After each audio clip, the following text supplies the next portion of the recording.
Okay, are we ready to get started with the afternoon?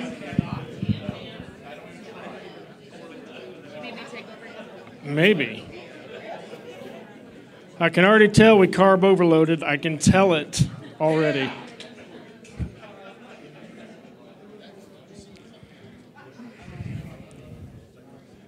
Okay. We're going to talk about the controller workforce plan, but we're going to do things a little differently in this segment.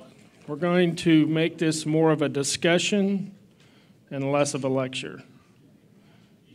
For a couple of reasons. It's day 2.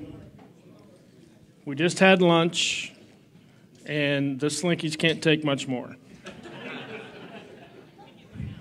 So, without wasting any more time, we have Mike Williams, manager for Office of Labor Analysis? Yes.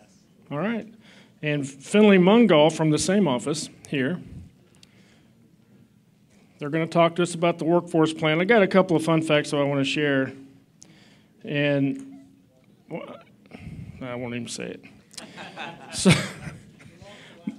Mike has been on 3 Disney cruises with his family. And he's about to go on a 4th one. So when I walked up and I was talking to him, I just said, "What? How much do they make over there? What are you making? I want to go to D.C." Right? Disney cruises are not cheap. Go in January. Yeah, that's what he told me. Go in January. And then Finley's interesting, and for some reason I've got 3 of these fun facts.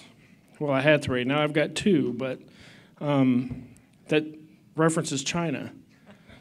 So Finley went to school in China, and he goes back every year to visit, and he made a point to tell me that there's a direct flight from Dulles to Beijing. So take advantage of that if you can. All right. 13 hours.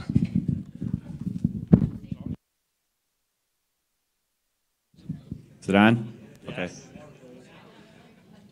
All right, I'd like to start first by thanking Abby for inviting us to this. This has been a great couple days, and thank you. For those of us who work in Washington and live in the Ivory Tower headquarters, it's really refreshing for us to get out and talk to people from the field about their experiences, especially regarding hiring, staffing, labor relations, and so on. So this has been a great couple days for us. Before we dive into the topic, I'll just give you a quick background about who we are and what our team does. So we're ALA and ABA and AFN. We used to be part of ATO and called AJF4, but now we're AFN. So I know. It's a joke, Abby. So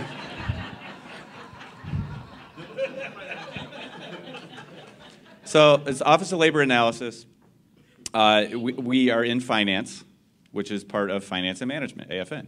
We are not budget, we are not accounting, we are not financial systems. So we are basically an analytics group that supports a wide variety of labor and staffing-related issues.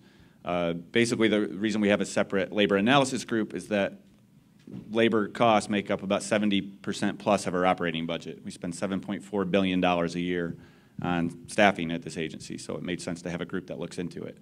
Obviously, what you pay is made up of the rate that you pay, so we do a lot of support with labor negotiations for the agency, and the other part is how many people you have. So that's the other part, is a lot of the staffing analysis, and that's what we'll talk a little bit about today. We do workforce plan support for not only air traffic, but also AVS. We have a tech ops staffing model within our group and ancillary support on other groups, acquisitions, commercial space, and other groups. So air traffic is obviously the biggest group that we work with, but not the only one. So anyway, that's just a little quick background of the group and what we do, and we'll dive a little bit into this, and please, discussion and questions as we go would be great. So. Okay, so what we're going to do, we're going to talk about the controller workforce plan history, a little bit about retirements. There was a lot of discussion about retirements over the last day or so we'll discuss that. We'll discuss the very complicated financial formula for the entire controller workforce plan, which is A minus B plus C equals D. So we'll be discussing the A, the B, the C, and the D. We actually really do use that formula, so we'll talk about that a little bit, and then talk about each of the components as well. Mike, do you want to give some of the intro? Sure. So the workforce plan is a report mandated by Congress every year. It was first in 2003. Basically, Congress said, FAA, do you have a plan to replace all the controllers that are going to retire? All the ones you hired in mass after the strike in 81, they're all going to retire in the early 2000s. Do you have a plan? And Marion Blakey told Congress, yes, of course we have a plan. And then she came back and said, make a plan. And so right before I was hired in 2005, they published the first plan. And again, it was to address the impending wave of air traffic control retirements. In other words, what this is saying is the first controller workforce plan, and really the next few plans after that, were not operational tactical plans. They were not to help guide the agency how many people to hire or where to hire. It was a marketing document to prove to Congress that we knew what was coming and how to handle it, and how many people we needed to hire and how many people were going to retire. And so that was the big first part of my job when I started, was building retirement models and other models to collect all this data we had to produce useful forecasts. Since that time, it has become, in more recent years, Congress is comfortable that we know what we're doing. The retirement wave has passed. So more and more, it has become an operational tactical document that we work closely with Terry Kraft and his team to execute, make sure the numbers align operationally, but that's not how it started. And again, the 2017 report, I think, has just become final and released to Congress, sent to Congress, and then we have a meeting on the Hill on Monday to go up and tell them about it. So things are moving along. But it is due by March 31st every year. Again, that's halfway through the year, so obviously not a clear operational tactical document. Otherwise, we'd have it done 6 months earlier. But it's due halfway through the fiscal year every year. What's in the workforce plan? It's basically what Finn described before. It's how many people do we have, how many people are going to leave, and how many people do we need to hire to replace them, factoring in things like training times, training failures, and other attrition. So. All right, so I just wanted to highlight the link to for the controller workforce plan to what you guys all do is it's the basis for what Terry Kraft was talking about. So ultimately, it's how many air traffic controllers do we need to hire next fiscal year and over the next 10 fiscal years, and that is the basis for all the subsequent actions. We do redo the plan every year, so even though it is a 10-year plan, it's almost like it's a one-year plan in a lot of ways, since the hiring number can change from year to year. So if you go back and look at the old plans for this year, it won't be the same as what we projected for this year. All right, so let's go ahead and dive right in. So a quick review of air traffic controller retirements. Mike already mentioned this to a good degree, that the main wave of the retirements from the PATCO strike has already passed. So we hear that a lot, even still, a lot of people talking about the pending retirement wave, and that is in the rearview mirror. We're past that. So there was a big spike of retirements in 2007, 2008. That's largely passed as well. And so now you can see right where we are right now, 2016, 2017, you see the retirements dropping off year by year, actually quite sharply.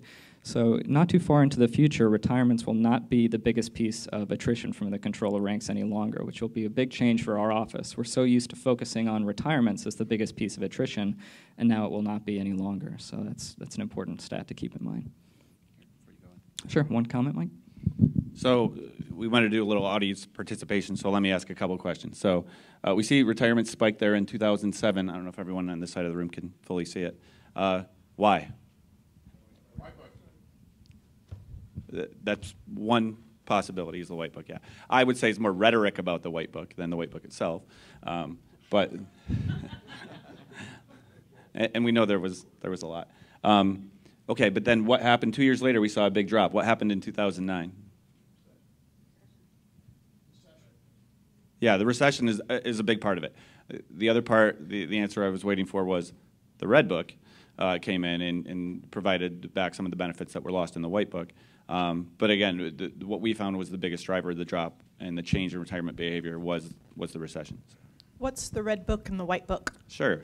The White Book was the 2006 controller, NACA air traffic contract, or as NACA called it, the non-tract or the imposed work rules that was imposed without mutual agreement with the union. That was the White Book. In 2009 was the arbitrator decided contract successor to the White Book. And that was the Red Book was in place from essentially 2009 up till last year when a new contract was negotiated. That is known as the Slate Book, but very similar to the Red Book. And like Finn said, there was another bit of a wave as the people who didn't retire in the late 2000s did retire the next few years. But again, we do expect a pretty significant drop over the next few years. This year, the forecast was for 656. We're actually on pace to come in probably closer to 600 or a little under as of data through June. So the drops already started. We're already starting to see things tail off a little bit. So. Okay. All right. So our group does a lot of Excel analysis. So anytime any of you need help with Excel or tables, lookups, you can give me a call. We're happy to do that. So we love putting things into some kind of graphical form. We also heard Tableau mentioned recently, so that's great. Our office is getting involved with Tableau as well. So this is a nice review of the headcount. We talked about retirement, but it's called our sawtooth chart. And we really like this. What you're looking at is left to right. It's 3 fiscal years by month. So every vertical bar is 1 month in time going left to right. And the blue bars at the top are the monthly hires for air traffic controllers for that month. The green bars at the bottom are the monthly losses of all different types for that month across the whole system. And the resulting purple line is the air traffic controller headcount, which is simply the month before plus the hires minus the losses. So there's a lot of stories that you can tell off of this chart. We bring this up to the Hill all the time to discuss what's going on with air traffic controller staffing. And the first question everybody always asks is, well, what's the bite out of the middle on the left-hand side? Any thoughts what that's all about? Sequestration, yes. So this is a great way to show visually what the impact of sequestration was on the controller ranks. And we all know what that impact was, but having a concise slide to show that really drives it home, the enduring impact of that event. Okay, so the controller workforce plan, it tries to equate staffing to required workload for traffic and through other aspects of air traffic controller operations. That's the plan. It's a series of models. They're all fairly complex, but the idea is simple. We'll talk about the A minus B plus C equals D, and it's done every single year, so it's really a one-year plan just on a 10-year outlook. All right, so this is the framework. This is probably my favorite slide on the whole thing. So we're trying to get to how many air traffic controllers do we need to hire every year, and it's really not that complicated. It's simply a factor of how many do you need to hire, that's the A, or your target. How many do you have, that's the B, so they contribute to how many you need to get to out of the target. And then finally, your attrition, how many you're going to lose, and you need to recover that. It's not quite that simple because it needs to be done on a training cycle basis. So it takes 2 or 3 years to train an air traffic controller. That needs to be factored into account. It's not simply a one-year model. So we're going to talk about each of those components now and hopefully take some questions on each one. So the A, the staffing standard, this is probably the most mathematically complex one of the set, and it's also the most contentious. Terry did set us up for a little bit of a discussion on this topic, and the reason for that is setting the target drives everything else in the model, right? So the two choices are you can either have a model-based approach to determine how many air traffic controllers you need, or you can have kind of a SME-based approach where you go out to the facilities and you ask them, well, how many controllers do you need? And there are pros and cons of both approaches. So what we're trying to do with NACA right now is to agree and evaluate together the models. Because if we can all agree on the models, we can use that to take the subjectivity to some extent out of it. So that's what we're trying to do. We haven't quite got there yet. So there are, in some senses, 2 competing sets of targets. So in some places, for example, the priority placement tool, the CRWG targets are used. And in other places, for example, the controller workforce plan is still driven straight off of the modeled staffing standards. Finn mentioned the CRWG targets. Does anybody or everybody know what those are or what that is? So CRWG stands for Controller Resource Work Group. It's a work group between the FAA and NACA. Initially, like Finn said, the goal is ultimately to come to some agreement on the underlying models and the inputs to those models, so outcomes a number that we can all agree on. In the meantime, though, there was a set of numbers, I think Terry alluded to them in his discussion, as negotiated numbers or collaboratively developed interim numbers, basically that, okay, FAA, or excuse me, ATO and NACA has agreed to use those numbers while we continue this investigation and examination of the underlying models.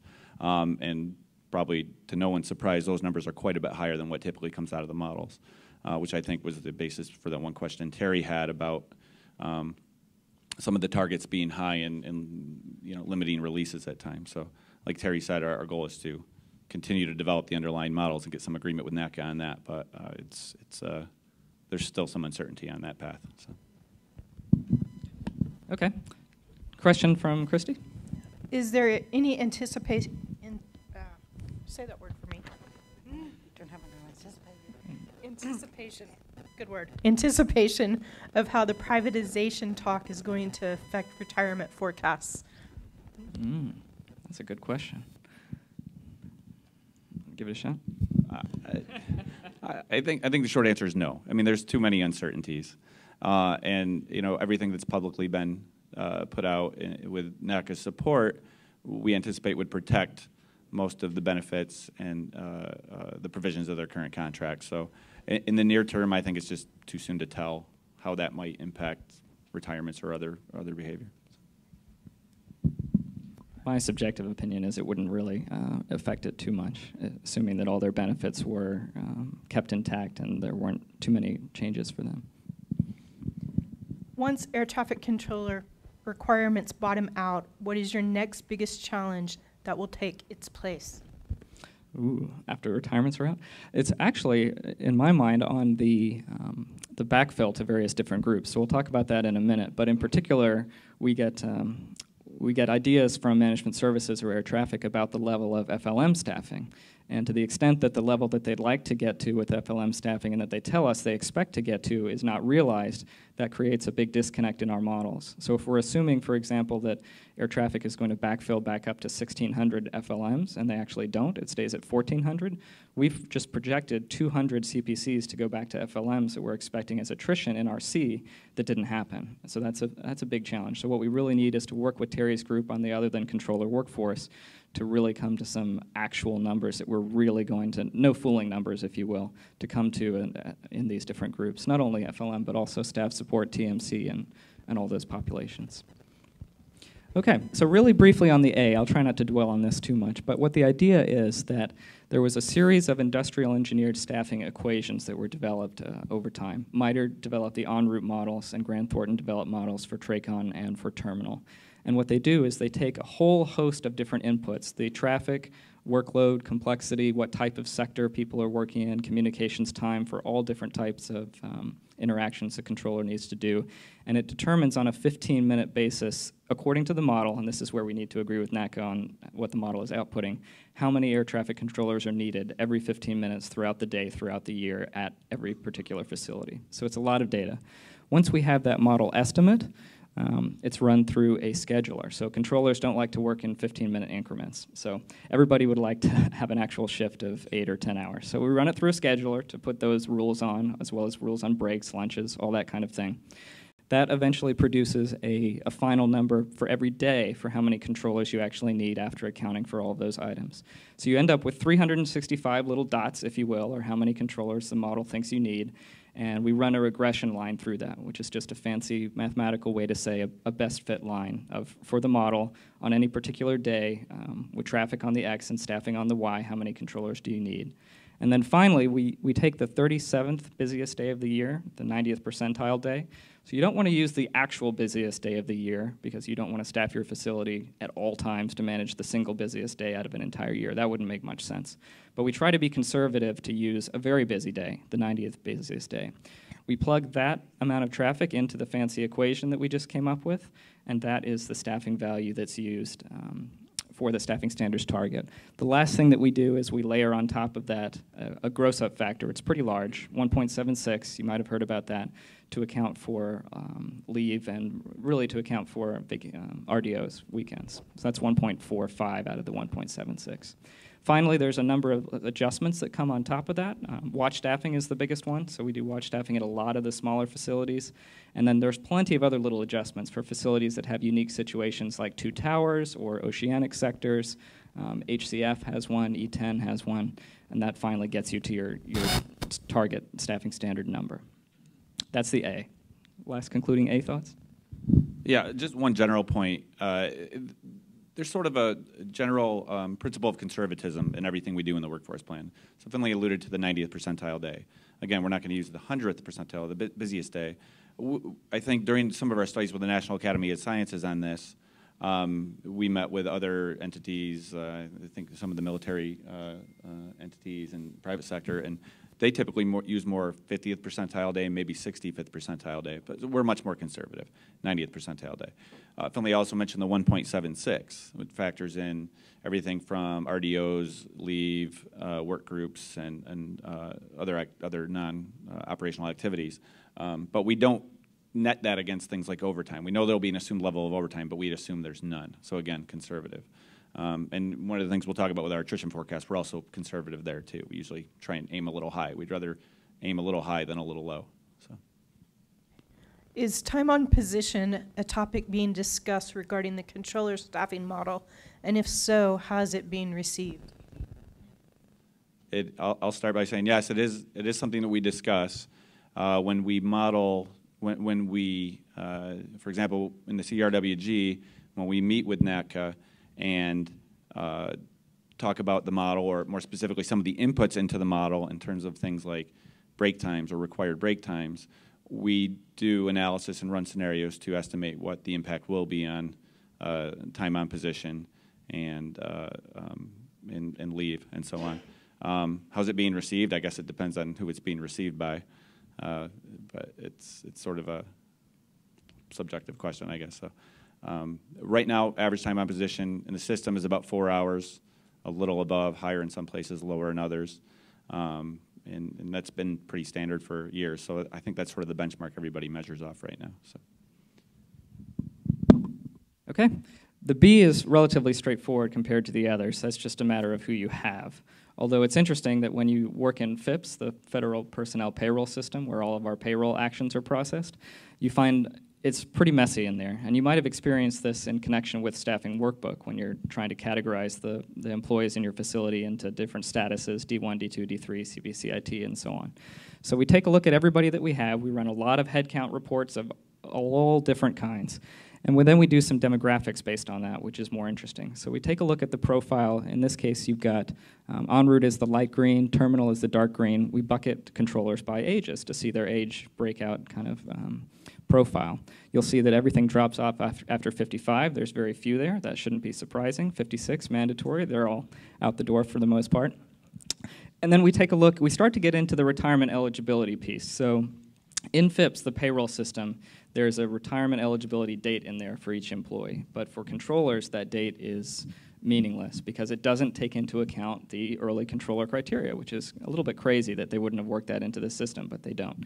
So our models take all that special criteria into account. They know when someone is age 50, 20 years of service. We take all that into account as well. And we bucket each individual employee into when they are retirement eligible. Are they retirement eligible already as of today? Or are they about to become retirement eligible perhaps in the next fiscal year, 2 fiscal years out, 3 fiscal years out? That's the graph on the bottom.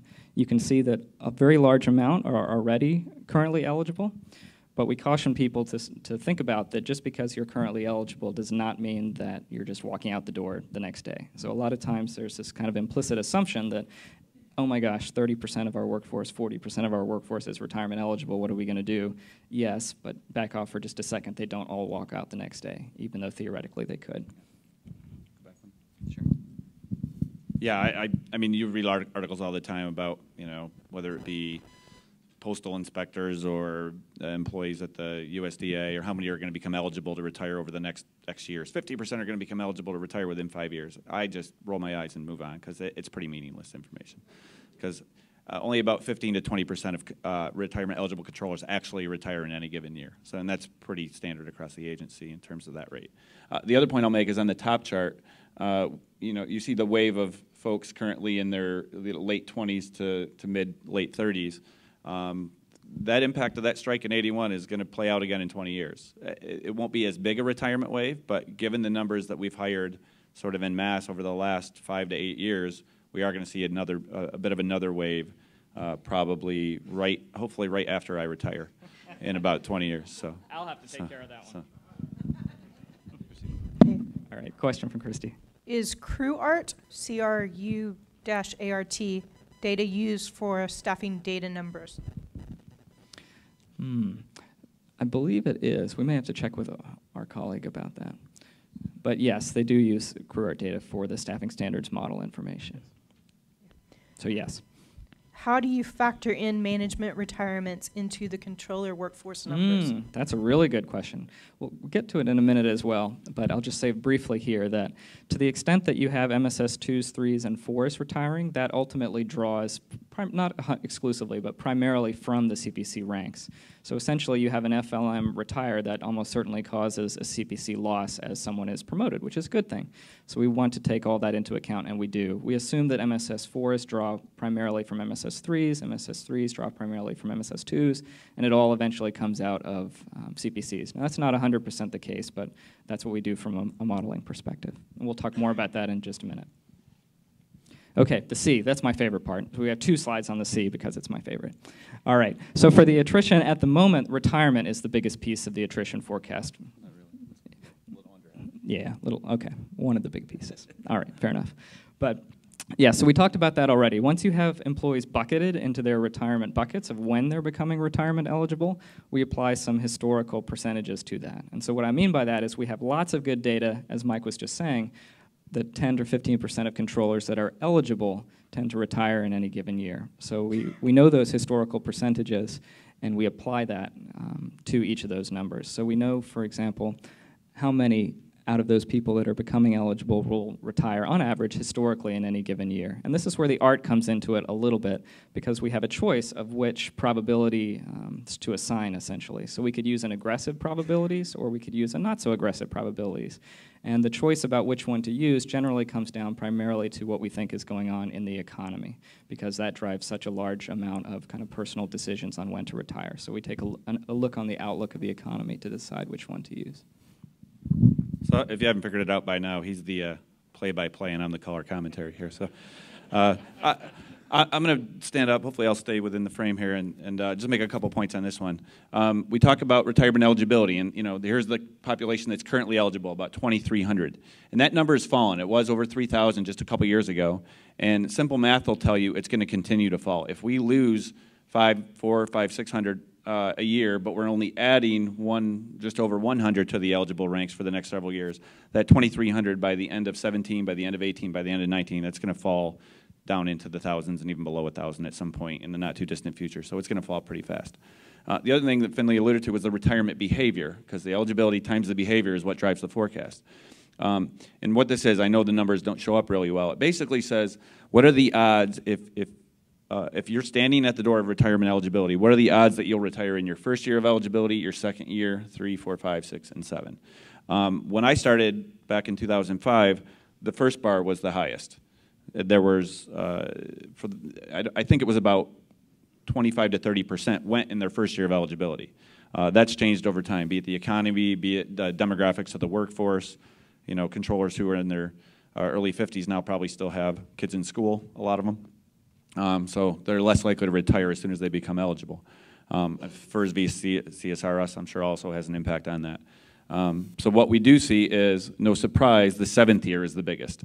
If most controllers become eligible at 50, 7th is age 56, and that's when we see the biggest move.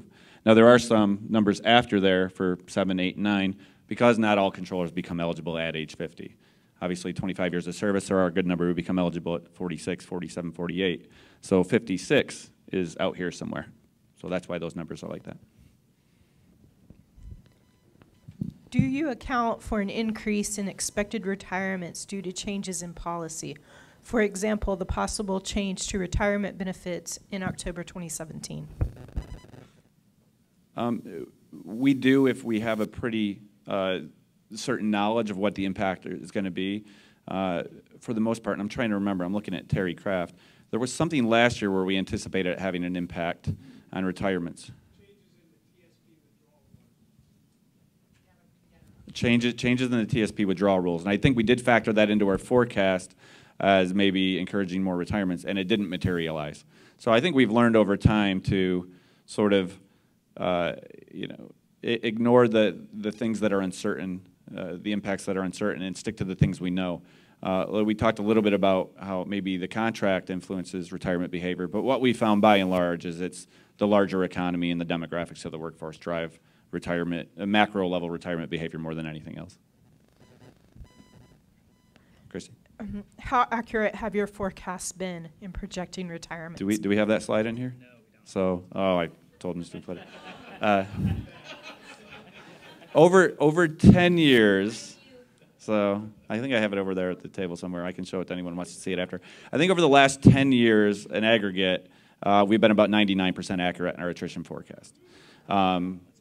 Overall. So any given year, we're probably in the 92 to 95 range. I think last year was actually one of our bigger misses. I think we were 88%. So some years were a little high, some years were a little low, but on average, if you aggregate it over that time, we're about 99% accurate in the attrition forecast. And I will say, NACA doesn't give us props for much, but they do say that we're very good at forecasting attrition. So even NACA gives us pats on the back for that one. Congratulations. So the younger workforce doesn't seem to have the desire to stay in the same job for the long haul. Has this proven true for controllers? Is it a forecast item or even on your radar? I think the next thing we'll talk about, and I'll hand this back over to Finn, is the non-retirement attrition or the movement to different jobs. So there, I'll let Finn address that one. All right, we'll try to cover it here. And I also do need to say on the topic of the accuracy of the forecast, it is very fair to say that the models are not as good at an individual facility level. So that is something that we should put out there, particularly at the smaller facilities, just because the populations there tend to be so small. And there's no way that we could know, for example, that 3 controllers are all retiring together because they're all fishing buddies and have planned it out. There's no way we could know situations like that. So we do try and request feedback from the facilities through management services about situations that they know about that, although we have to be careful of taking all of them at face value simply because, again, they don't always materialize. So, again, there is variability within the models between facilities. Okay. So with regard to attrition for non-retirement here, we haven't found, in my experience, to get to Quishy's question, too much of an increased attrition level for the younger controllers. It's tended to be fairly stable. So we do try and take into account attrition for all kinds of other topics aside from retirement. And in kind of order of increasing importance, the MSS2 backfill is the largest one. That drives a lot of losses from CPC, but also TMC, staff support. Resignations, removal, death is not too large, but there's a fairly stable amount of that every year. We take that into account. A small amount of reinstatements going the other direction happens every year. That's factored in as well. And then finally, some years to a larger extent, some years to a less large extent, we try and factor in some amount of interfacility transfers or ERRs. If we know every year a certain amount of CPCs are going into Miami or Atlanta, we'll try and factor that in. Sometimes we request more information on that and sometimes less. Any thoughts on this slide, Mike, before we move on to the D? I'll just make one note, is resignations, removals, and deaths. Obviously, that's not the biggest part of the attrition, but there are a handful of deaths every year, and we actually do build that into the model. I can't tell you who or where, but I can tell you how many. So about 50. About 6. Okay, all right, maybe 6 to 10. That's probably 50 across all of the RRD. All right. Okay. All right, question from Christy in the back. Okay, so somebody sent in a question that said, did you guys plan to wear the exact same shirt today? It just worked out that way. And I would like it noted that some of the feedback we got was that I'm asking questions that I shouldn't be asking, that some people are sending in. So, thanks for throwing the texting reader under the bus. I appreciate that, everybody.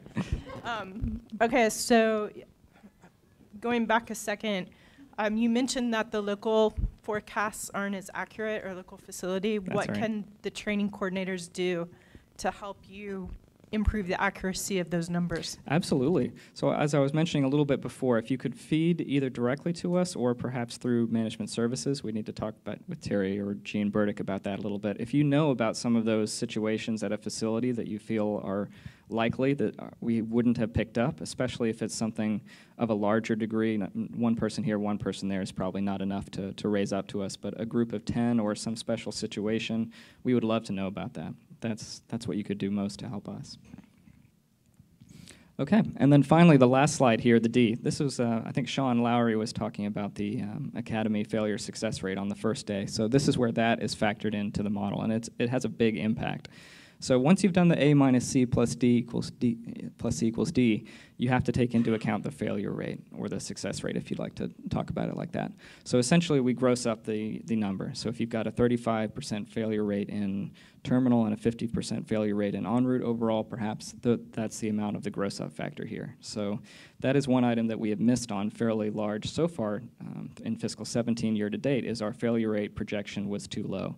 We weren't expecting such a high failure rate, particularly in en route, and so that's thrown off some of our projections. It's been offset elsewhere because there's been less failures than at the facility, because you've got more failures at the academy. So again, from a total macro perspective, the projection has been kind of okay, but it shifted the categories of the losses. Mike, you want to talk about that at all? Well, first I will address the shirt question. Our group, we always wear blue shirts, so it's not surprising they're pretty similar. The second thing I'll mention is we do talk about the formula, and it's a pretty simple formula: A minus B plus C equals D. But and it's been alluded to, it is basically a one-year plan in some ways. But we are not hiring this year for attrition we expect this year. We are hiring this year for attrition we expect next year and the year after and the year after that. One of the things that we build into the models are the training cycles, and Finn alluded to that in the beginning. At facilities, small terminal facilities, some are assigned a one-year training cycle if training times are pretty quick.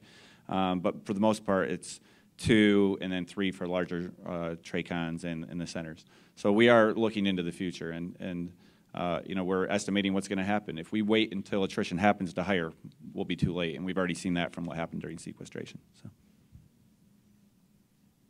And this is really just the covers of the all 12 workforce plans, not including this. That's not including this year's cover. So. And they're posted out on the FAA website as well, or we could give you a PDF copy, or even a signed copy are pretty valuable. I got nothing on that. Happy to take any other questions anybody has. So.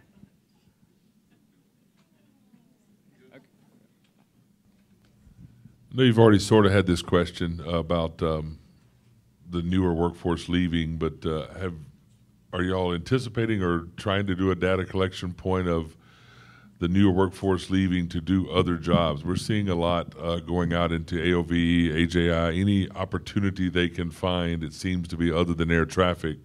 We seem to have a lot of them interest in bidding and looking for those other jobs in the first 5 years, to where 10 years ago we didn't see that. So the controllers leading out of the workforce out the side door rather than going out the retirement side. I mean, that's good feedback for us as something to keep an eye on, because I would say that's not something we were maybe prospectively aware of. What we do, we basically see lagging indicators. We'll look at what happened last year and the year before, and that basically we deem to serve as our best indicator of what will happen next. So as that starts to happen, we'll start to pick it up, and if it's a slow trend, we'll capture that. But if there is other information like that you can pass forward through management services that we can build into our forecast, that'd be helpful as well. I'd like to add to that a little bit as well. So that's interesting. We probably should take a look at that. We do have very good data from FIPS on exactly who is moving where and when, so we should do an analysis on that. And if we see a good number of those type of moves occurring, we would include that in the C, kind of in the same type of category as CPCs moving to other groups. We might include maybe a catch-all if there's enough of that. That's a good thought. Right, that makes sense. Smaller facilities can make that transition and still move financially.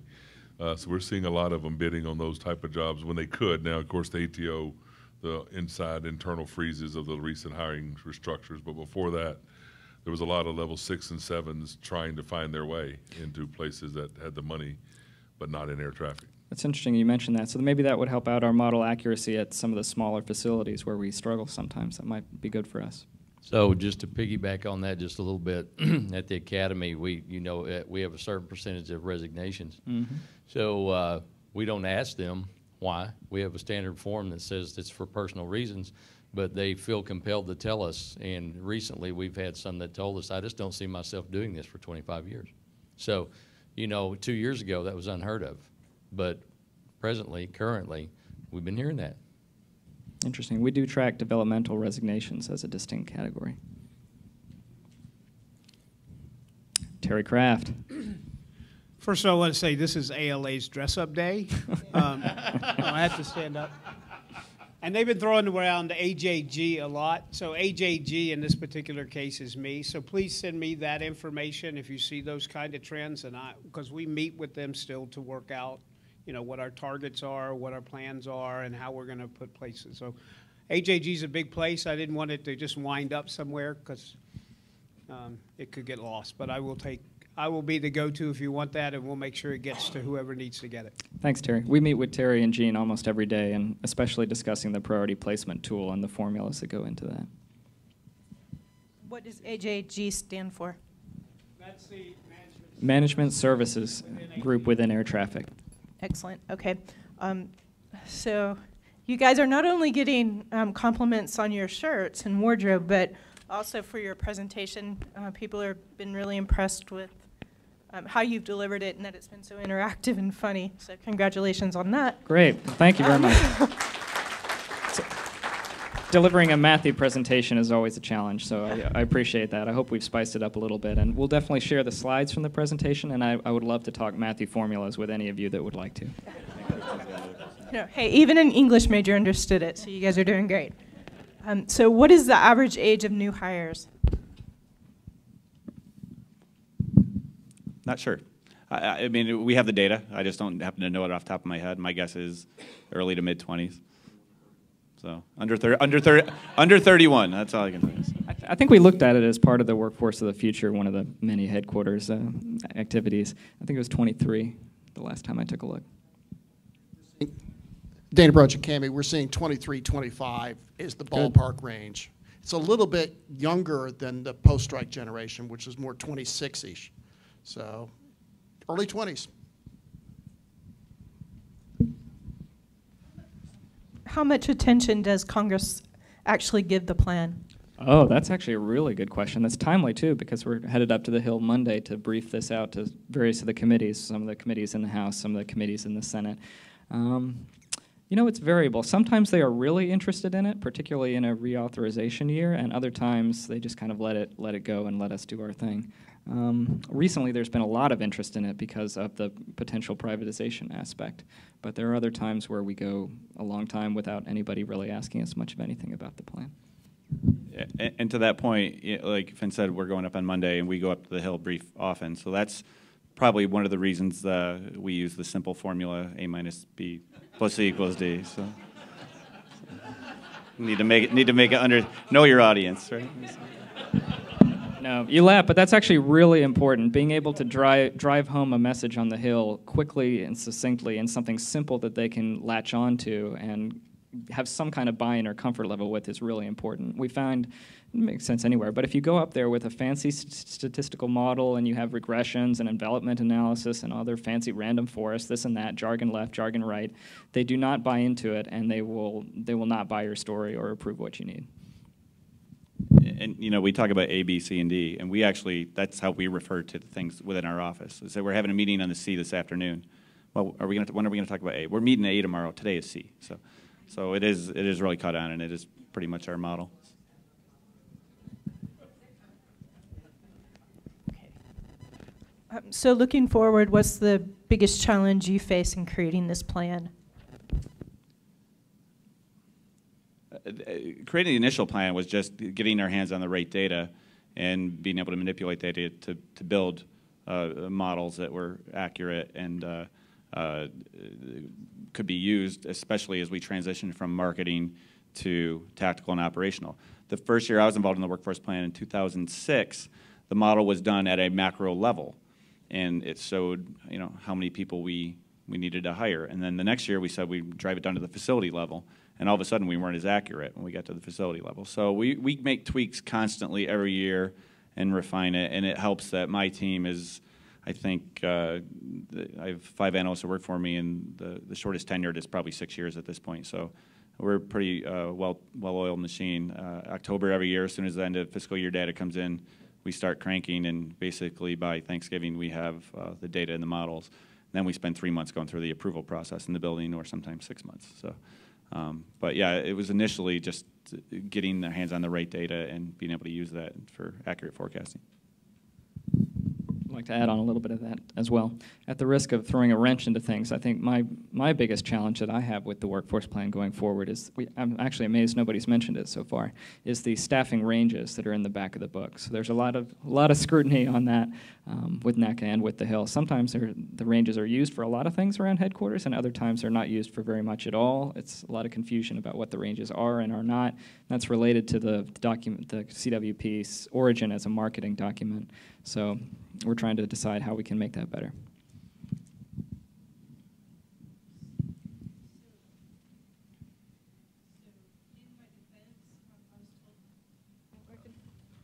Sorry, my fault. User error. So in my defense, I was told I had to make sure every question got answered. Will you guys host a talk show? Came in. We would love to host a talk show. Yeah. I love to teach, so anything you want to learn, I'd be happy to give it a shot. Okay. How big of a role does the data out of the staffing workbook play in your projections? That is another excellent question. So we've been pretty involved with the development of staffing workbook and the use of staffing workbook. A lot of the time we get asked, well, why don't you take your B part of the equation, the counts of the different employees in the various categories, directly from staffing workbook? Wouldn't that be a great idea to have the actual facilities who know these employees tell you what categories they're in? And the reason that we've been reluctant to do that so far is that, unfortunately, the staffing workbook data is not the official FAA position on how employees are categorized, which is unfortunate because it would be great if we could use that. The problem is that when we get requests from Congress, the IG, all kinds of other external stakeholders, those need to be answered using the official FAA position on how employees are categorized, and that is FIPS. And so that is why we use the actual FIPS data for our modeling as well. And we're certainly open to ideas and suggestions about that, and we may explore it in the future. I don't know if you have any thoughts on that, Mike.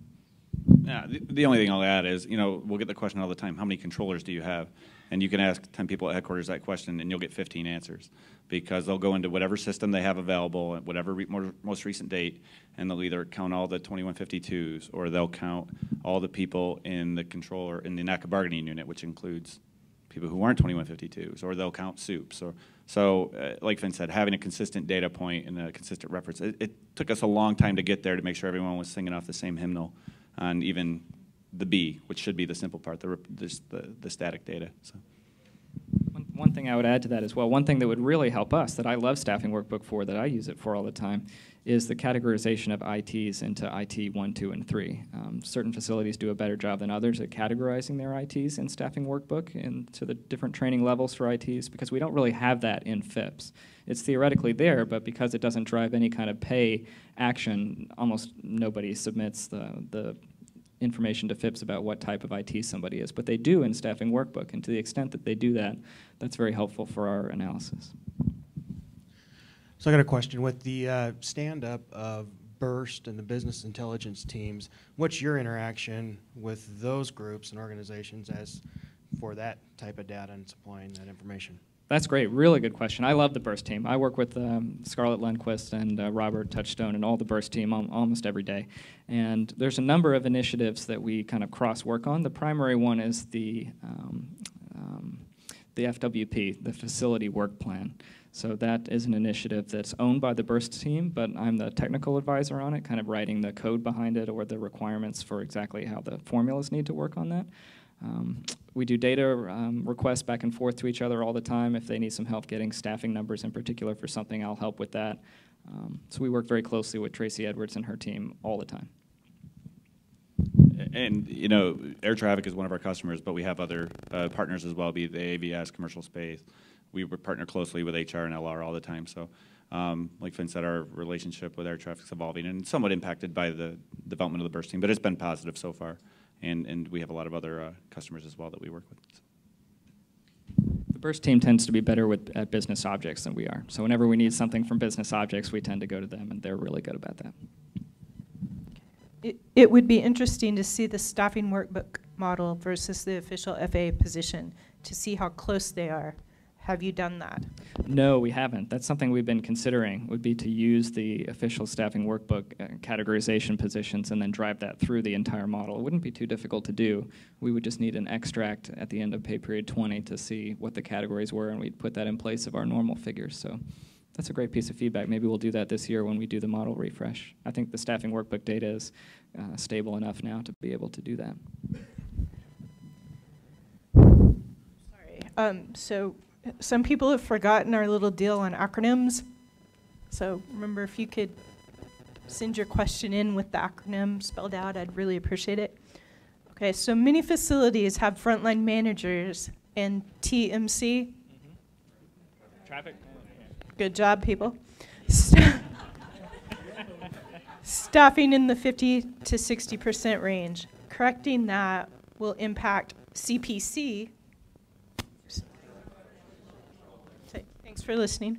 Staffing, is that taken into account, and when can we expect TMC and FLM staffing to improve? So what I can say is we build the plan, and we build the plan based on the data we have available and information provided by management services. And then after the plan is set, we probably, like a lot of people, sort of track how things are going. So I'll let Terry answer that. So we are the planners, not the executors of the plan. So if that sawtooth was back up there, the frontline manager piece follows the controllers. So we went through this problem with the controllers, and then we didn't have enough controllers to control, much less give away to the front lines, right? So we kind of shorted the front lines, and that's what we've done over the last 2 or 3 years. Now that we're back on the upswing for controllers, we're going to start concentrating. Actually, there was a meeting last week with Beth and Tim, et cetera. We're going to put together a controller. A frontline workforce plan for controllers. So actually, I was talking to them during one of the breaks. So that's the next piece that we're going to hit, because now that we're getting the controllers healthy, we're going to start pushing into the front line. So it's always following, and the same thing's going to happen to the MSS3s, because they've been shorted, but there's more front lines to fill for them than there are controllers. So that's actually coming. So.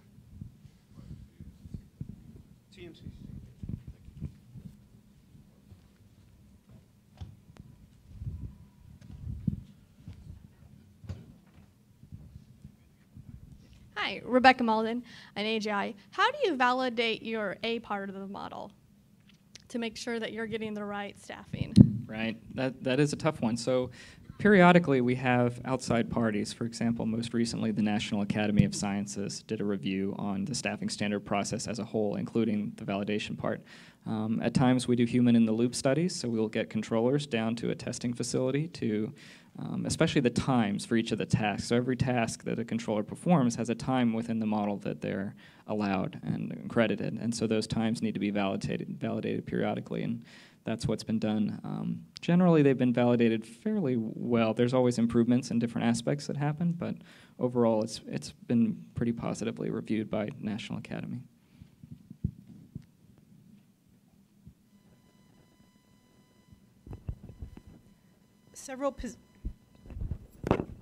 Several positions at the Academy are still feds and were controllers. Are they considered as controllers when used for your attrition model? That's kind of a good question. So this is a B question. So what we use are the data that's in FIPS. So if you are coded as a controller in FIPS, you will be counted towards the controller workforce plan. There are a small amount of controllers, perhaps this is what the question is referring to, that are not at an FAA air traffic facility. And that could be because they're on detail, that could be because they work at the academy perhaps. So those are accounted for as long as they're coded properly within FIPS as a controller.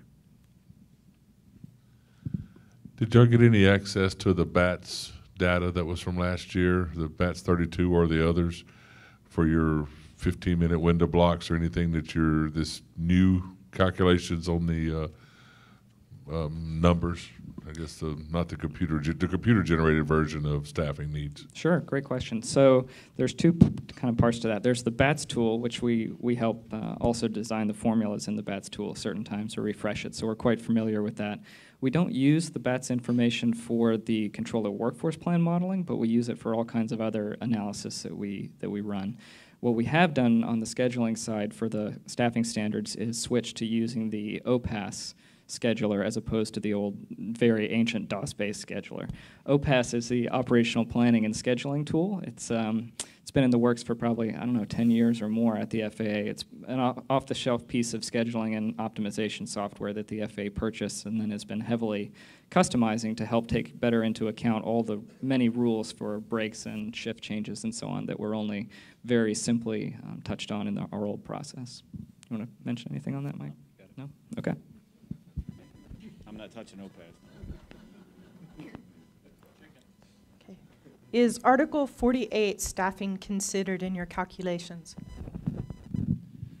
So Article 48 referring to collaborative work groups. To the extent it's recorded, yes. So one of the things that we mentioned earlier when we discussed the EA is the availability factor, which takes into account leave, RDOs, non-operational activities, including work group time.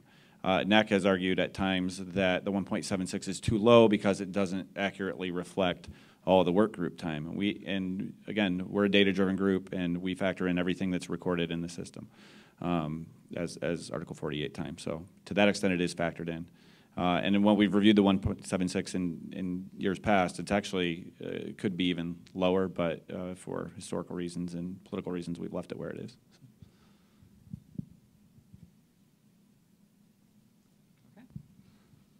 Thanks, everyone.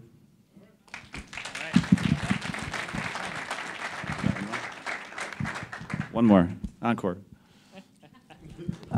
So yesterday, the UAS gave out dollar bills for people that answered questions correctly. This person thinks that Abby should give you dollar bills for providing the best briefing over really boring material. Well, we knew we had the post-lunch on the second day, so we had to spice it up a little bit. So thanks, everyone. All right.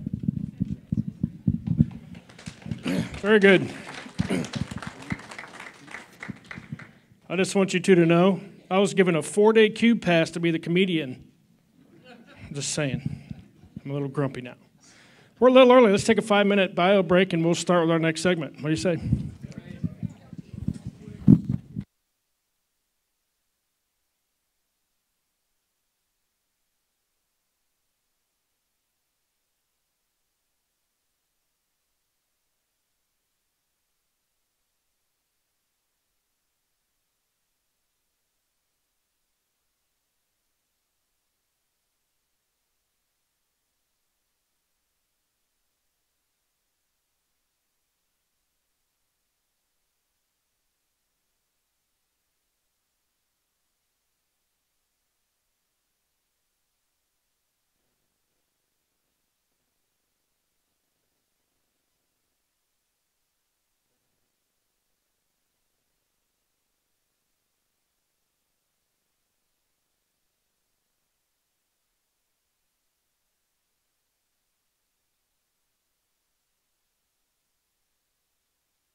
All right, everybody, let's gather back around.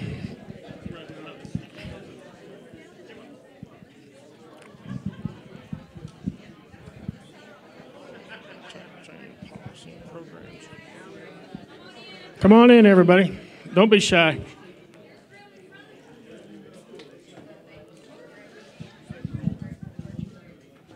I don't know. He normally gets sick before he stage fright. He's in the bathroom. Stage fright.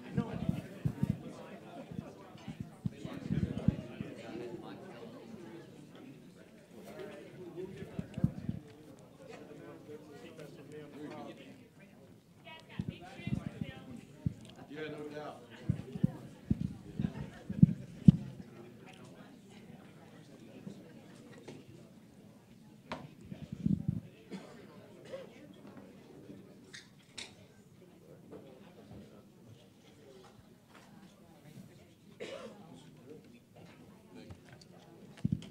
Okay, we have another panel here.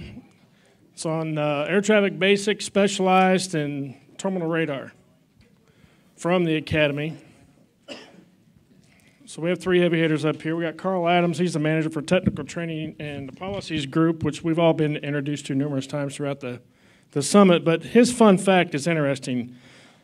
So we've had some fun facts, and we've had some facts about giving back, right? So this is one of those about giving back. So he's coached sports since the age of 22. He's 77 now, so that's a long time.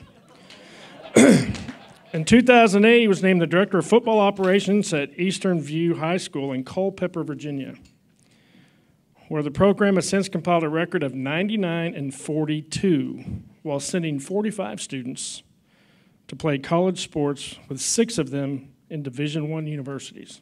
It's pretty impressive, if you ask me.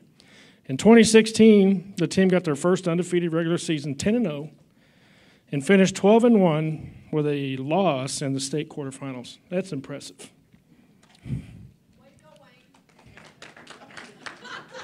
The 77-year-old thing threw you off, didn't it? Yeah. Okay, so now I have Jim Doskow. He's the air traffic manager. Well, actually, he's the manager for the air traffic division, my boss, for the Academy. And his fun fact is he's been to Hawaii and Seattle with his family last year on vacation. And he's about to go to China, there's number 2 for China, to train in air traffic managers. Executives in the Chinese aviation. And what he doesn't know is I'm going with him because it's on my IDP.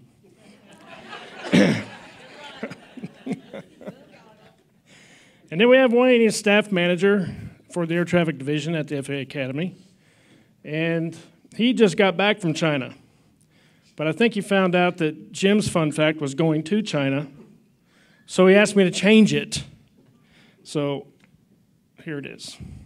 I don't believe it, but I'm going to read it.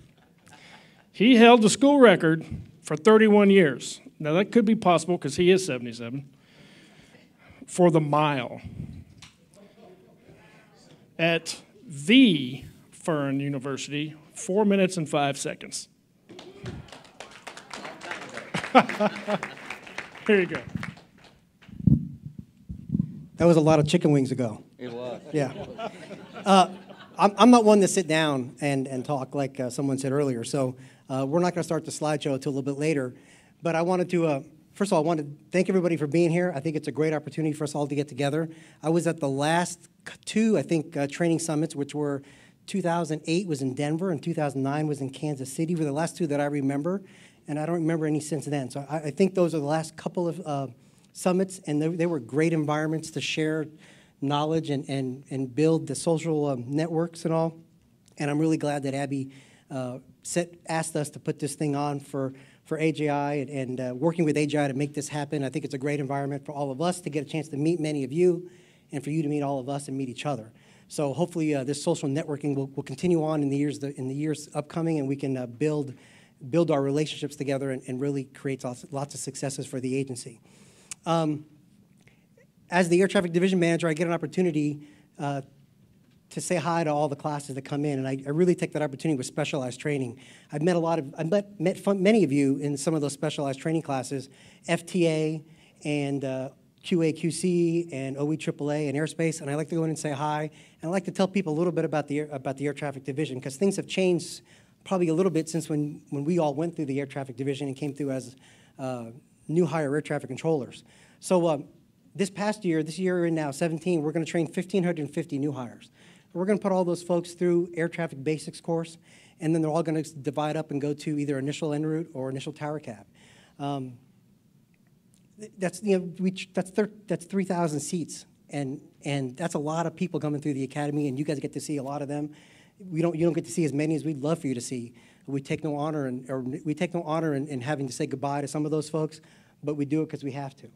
We have standards, we have requirements to satisfy what you all need, and we do what we must do. We also have an opportunity to train about 800 people through specialized training, and that's a great honor. I get a chance to talk to folks about that, like I said. And then through advanced training in the Terminal Basic Radar course and the TRACON Skill Enhancement course, we train about 500 folks through there. So all in all, in a given year, in this FY17 year, we're going to train about 4,000, a little over 4,000 seats. And that's a really big accomplishment. And I'm very proud of the fact that we do that with 65 FTEs. 65. We are supported with a lot of contract dollars. Our contractor on campus is SAIC through the CTC contract. You all work with them also. We have a really good relationship with our group. And I'm very proud of the fact that we do all that training with a lot of help, but with a very few FAA staff, and I'm proud of that fact. So with that, I'm going to let Wayne say a little bit, say hi, and then we'll get into our slideshow and some Q&As that you guys can ask us and what we can make better for you. Okay, I want to talk a little bit about how AJI and the Academy work together to provide the training. But before I do that, I want to tell you just a little bit about myself. When I was young, I got in a lot of trouble. And when I was about a sophomore in high school, I had somebody really set my life straight. It was a high school coach. He got me involved in athletics. Turned out to be good for me. I went to college on an athletic scholarship. And I wanted to be just like that guy. And I was. I became a high school teacher, and I became a high school coach, and I've really been involved in coaching and training for a long time. Opportunity came up to be a controller. I jumped on the opportunity, and I worked at Fort Worth Center for 21 years. I came to the Academy in 2005 because I wanted to get back into being an instructor. I started as an instructor, so I've done almost every role at the Academy except his so far in the Air Traffic Division, and it's been very beneficial. So I really have a desire for training. I've been there, and there's a difference between training someone and evaluating someone. We'll talk about that a little bit in a second. But how do AJI and the Academy work together? A lot of people, I think, have the impression, I'm not for sure, but I've heard people say it, that the Academy does everything. If you want the course changed, you need to contact the Academy. And that can work, but the way it really works is AJI owns the curriculum. We're the delivery branch. But it's not like there's a wall between us. We work together day in and day out. In the last couple of years, especially under Abigail's leadership, the communication, the collaboration between the two groups it's improved tremendously. So AJI, they develop the training. That's the first thing that has to happen. It has to be developed. And because of a lot of our initial hire courses are job jeopardy, there's a lot of scrutiny that goes into that. We work with Dr. Broach and Cammie. It has to pass certain tests if it's going to be job jeopardy. You have to make sure that you have certain training outcomes. Those outcomes are evaluated effectively. So if you say, hey, let's add this to a course, sometimes it's just not that easy. You got to make sure it falls under one of the objectives. If not, we need to add another objective. So there's a lot of development. There's maintenance that goes into all the courses, and I know there's been times when the maintenance was a little behind. I think it's improved tremendously over the last few years, but it's getting there. The maintenance is getting better and better. There's a defined process now to make sure the courses are maintained at the level they should be. But we work together. We, Carl, Jim, myself, we talk weekly. We have summits. We've not summits, but we have meetings with NACA, Tom Adcott, the training rep for NACA, on a routine basis to try to improve the training at the Academy and make it the best that it can be.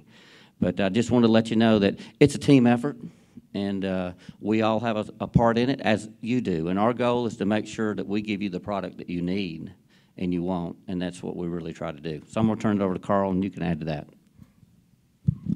Thank you, gentlemen. Thank you once again for coming. We really appreciate it. These two guys and myself, we speak, he says weekly, I say almost daily. because I'm always in contact with all their wisdom and knowledge, them both being so much older than me. But, but as we work together to provide you the best training that we can provide, whether it be qualification training or specialized training, we are not here to tell you the things that we are accomplishing or the things we're working on. We are here to find out what you need. So we're going to take the next 5 or 10 minutes and do the 1 with table 2, 3 with table 4, and 5 with table 6 thing. And we're looking for a list of the top 3 qualification and the top 3 specialized or other training that you think we need to be working on right now. That's what I'd like to do for the next 5 or 10 minutes. So if everybody get out your little pads of paper, 1, 3, and 5, if you would swing around and get with the group. We're going to take about 5 or 10 minutes, compile those lists, 3 for Okay. Okay. We would like 2 lists. 1 list of your top 3 courses with regard to qualification training that you think is missing something, is totally wrong, needs to be reworked, something you think we need to be working on. On the other list, we want 3 of the specialized training courses, quality control, FTA, that kind of thing, facility training administrator, quality control, quality assurance, or other courses, any other courses, TBFM, the traffic management things. We need your feedback as to what you think we should be working on. And if you got a wild card that doesn't fit in there, but you think it needs to be addressed, throw that down on the list too. So take 5 or 10 minutes to compile that list for us, and then we will gain those answers and tell you where we're at.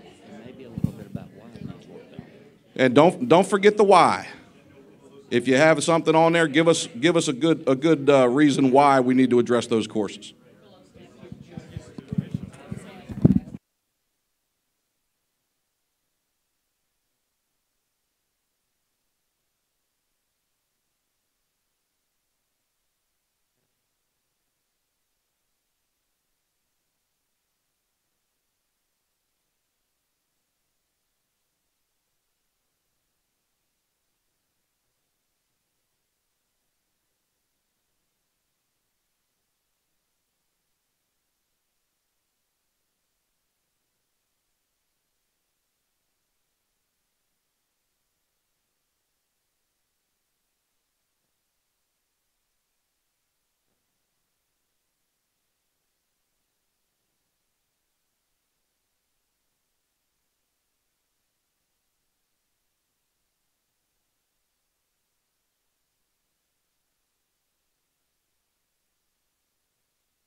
right, just take another minute, finish up your lists. We're going to start going over these.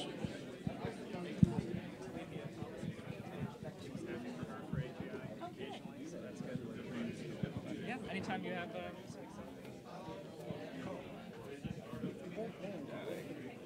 This is true. This is true. Of course. I was sitting down. I mean, I was sitting down and had my hands like this. You know you got to start over there. Okay. Here we go.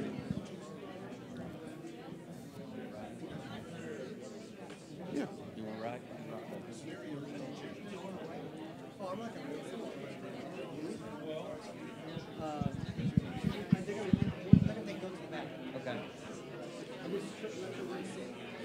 Okay, if we can get started here, we're going to share those lists of information. My hands are going to go on my knees. And we're going to start off up here this time.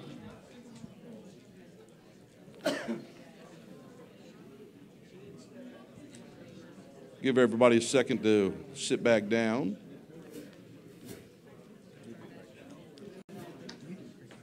Got a mic for that.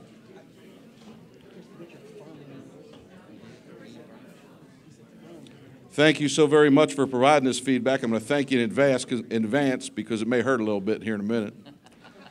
So thank you for taking the time to do that, because our goal is to fill in the gaps that we know exist, but we're not out in the field. We're not getting the product. You're receiving the product. So we want to fill in as many of those gaps as we can and rework the issues that need to be reworked.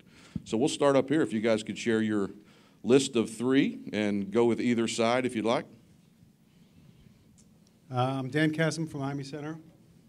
So the first 3 items that we were talking about, the initial qualification training, one of them was, and we talked a little bit about it earlier, was combining stage 3 and 4, either at the academy or out at the field.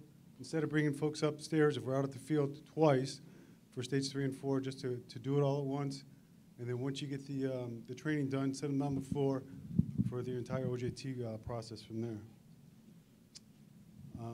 The second one is to look at the lab, or possibly consider using the lab for qualification training in addition to that. So some of it had to do with maybe a percentage, maybe 50% of your qualification training could be done up there, 60, 70%, whatever works for you. But using the lab for qualification training, you can simulate a lot more than you can with just out on the floor.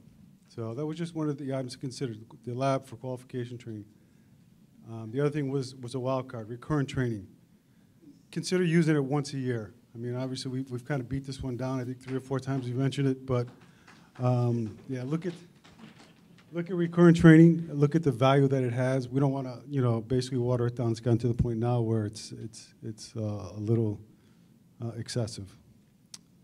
The 3 specialty items. So I have a TMU background, so I have one that holds dear and near to my heart. It's the 50113 course. I've had some conversations with Jim about it. The folks that have been out here, it needs to be redone. It really does. They've been out here. The ones that have taken the 113 course, and they've come and taken the TBFM course, it's like night and day. The TBFM course is one of the better courses that's out here. I would look at considering maybe combining the 2, but again, those are conversations that Jim and I have had. Just to verify, Dan, you mean the Academy delivered Enhanced Traffic Management course, which is 115? Excuse me, 115. I'm sorry. I apologize. Yeah, 113 is delivered up at the command center, right? Yeah. Okay, just making sure. So yeah, thanks for the correction, Jim. And then the next one is FLON training. We also talked about, I guess, the manager's workbook or whatever. There's a lot of training out there. Every facility does their supervisor training, FLON training differently. We need to streamline it, maybe give us some sort of guidance out there so that we all get the same material. And finally, there's a support specialist. I have specialists out there that support me. I came out here, I took the FTA course out here. They taught me a lot about tracks. I will tell you this, I have yet to put one tracks item in there. I spent a lot of time going over tracks items. I have support specialists that do that. I have contractors that do that, but I haven't done that. So I think the FTA course needs to be redesigned. There is some material in there that's good for a TA, but a lot of the stuff that they're actually going over right now, it's outdated. We need to take that and put that in for us as sports specialists. They need to get that information, but it doesn't need to be out there for the TA. I think our time is pretty valuable out in the field. To spend basically 8 days out here was a little excessive. Thanks. Thank you. Thank you very much. And as we go down this list, if you would, if we get to a course that's already on the board, mention that you have it and give us the why. We need to address it, but let's not spend a whole lot of time on the ones that are on the board. We want to hear the why. Just flow through there because we're on the board. The next table, what do you got?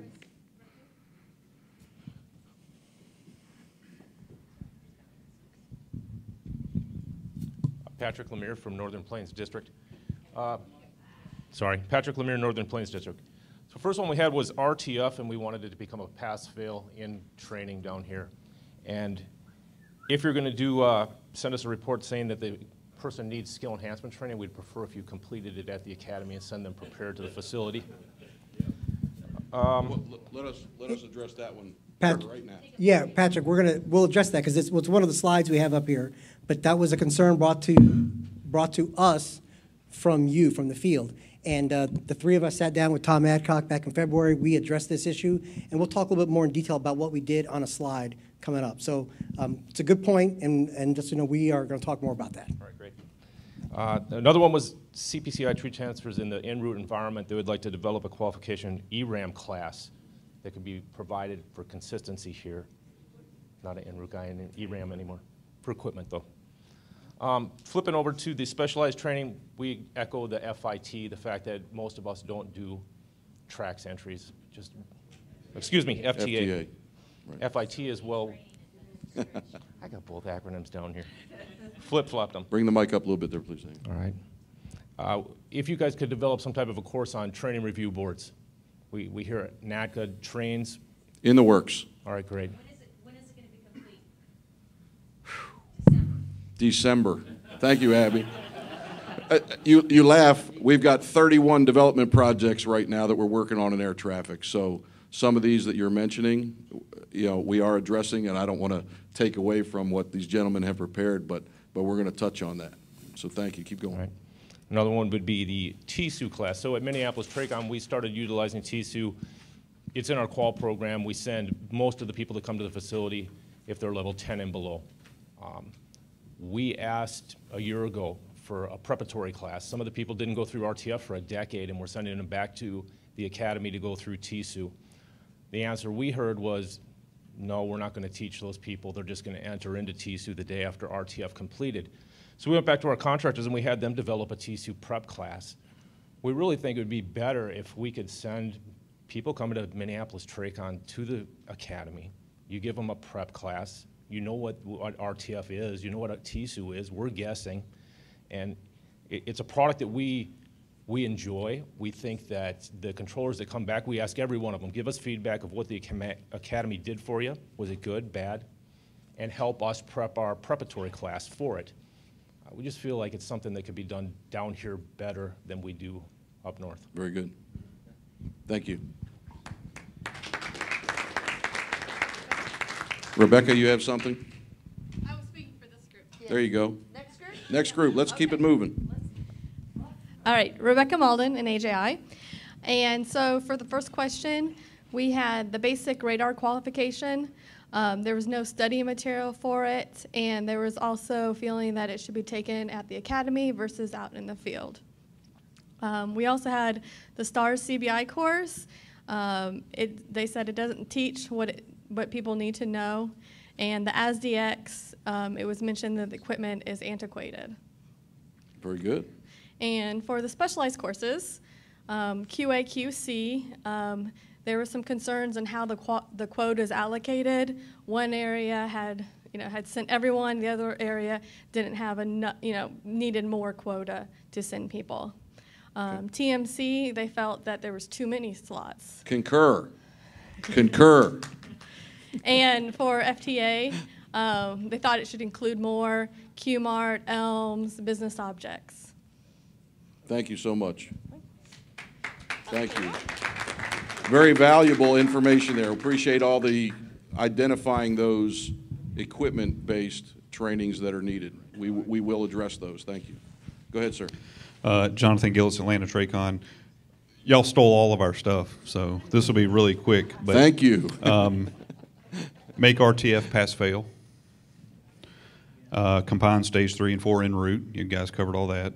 Over on the specialized course side, we agree with FTA. We talked about an idea of breaking FTA up into 2 different courses. One for specialists, where you put all the tracks and the administrative kind of the stuff, and then one for training administrators or support manager for training, whatever you want to call it, which is a little bit more of the leadership and coaching and managerial side of it. So the FTA itself, I think everybody said this, is needs to be revamped, but we would say split it and go staff support specialist and training administrator side. That's about it. Great feedback. Thank you.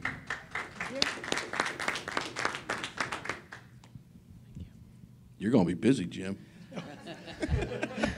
We're going to be busy, Carl. Chandra Gray-White from Texan, our Intercontinental Air Traffic Control Tower. And we had several things that we discussed, but almost all of them are already up on the board. And we did agree with that equipment functionality part on the coursework here at the Academy. And we talked on a couple other things, but we didn't really write anything else down. The 3 specialized courses, we had come up with 2, and one he just mentioned was the support specialist class, something that focuses more for the actual support people versus the support managers. And also, we brought up the TSS class, or usage support, because right now it's supported by ADICEL and contractors and things, but a lot of times we have actual FAA employees that need to work on it or do something for it, and they don't know how to do something like build a problem or anything like that. So we don't have anything that backs up anybody that should a contract end, which would continue to support it. Very good, thank you. Hey, I have a question before we move that way, and as you go that way, that's fine. It's not specifically for her, but we kept hearing combining en route 3 to 4. Why do we want to do that? Some of you that mentioned it, why do we want to do that? Is it because stage 3 doesn't currently exist at the national level right now? Hold on.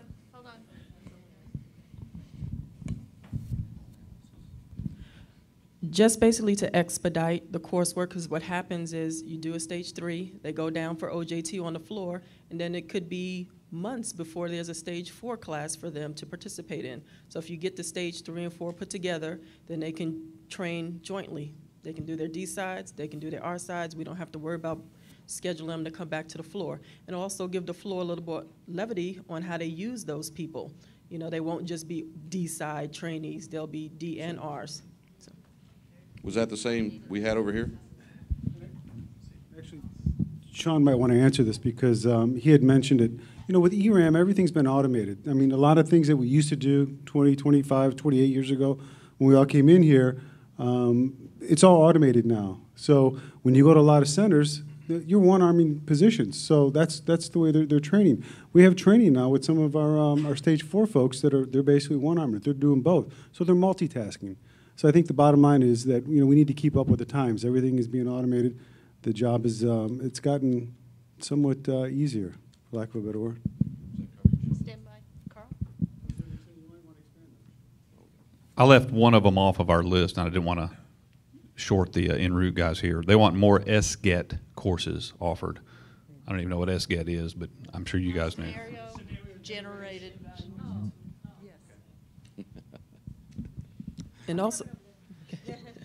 And also the other part of the 3-4 training is that we also see when someone's working D sides because they don't know what the R side portion is, they struggle to be of assistance. So giving them that exposure on this is what an R side does will help them be more adequate D sides. Thank you. Thank you.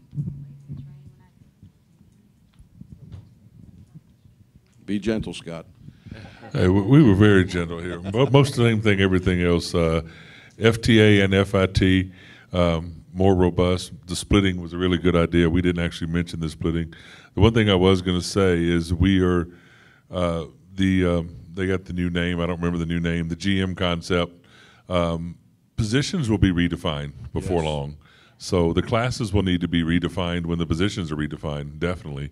So it may be slightly early to modify the classes just yet until the positions get a chance.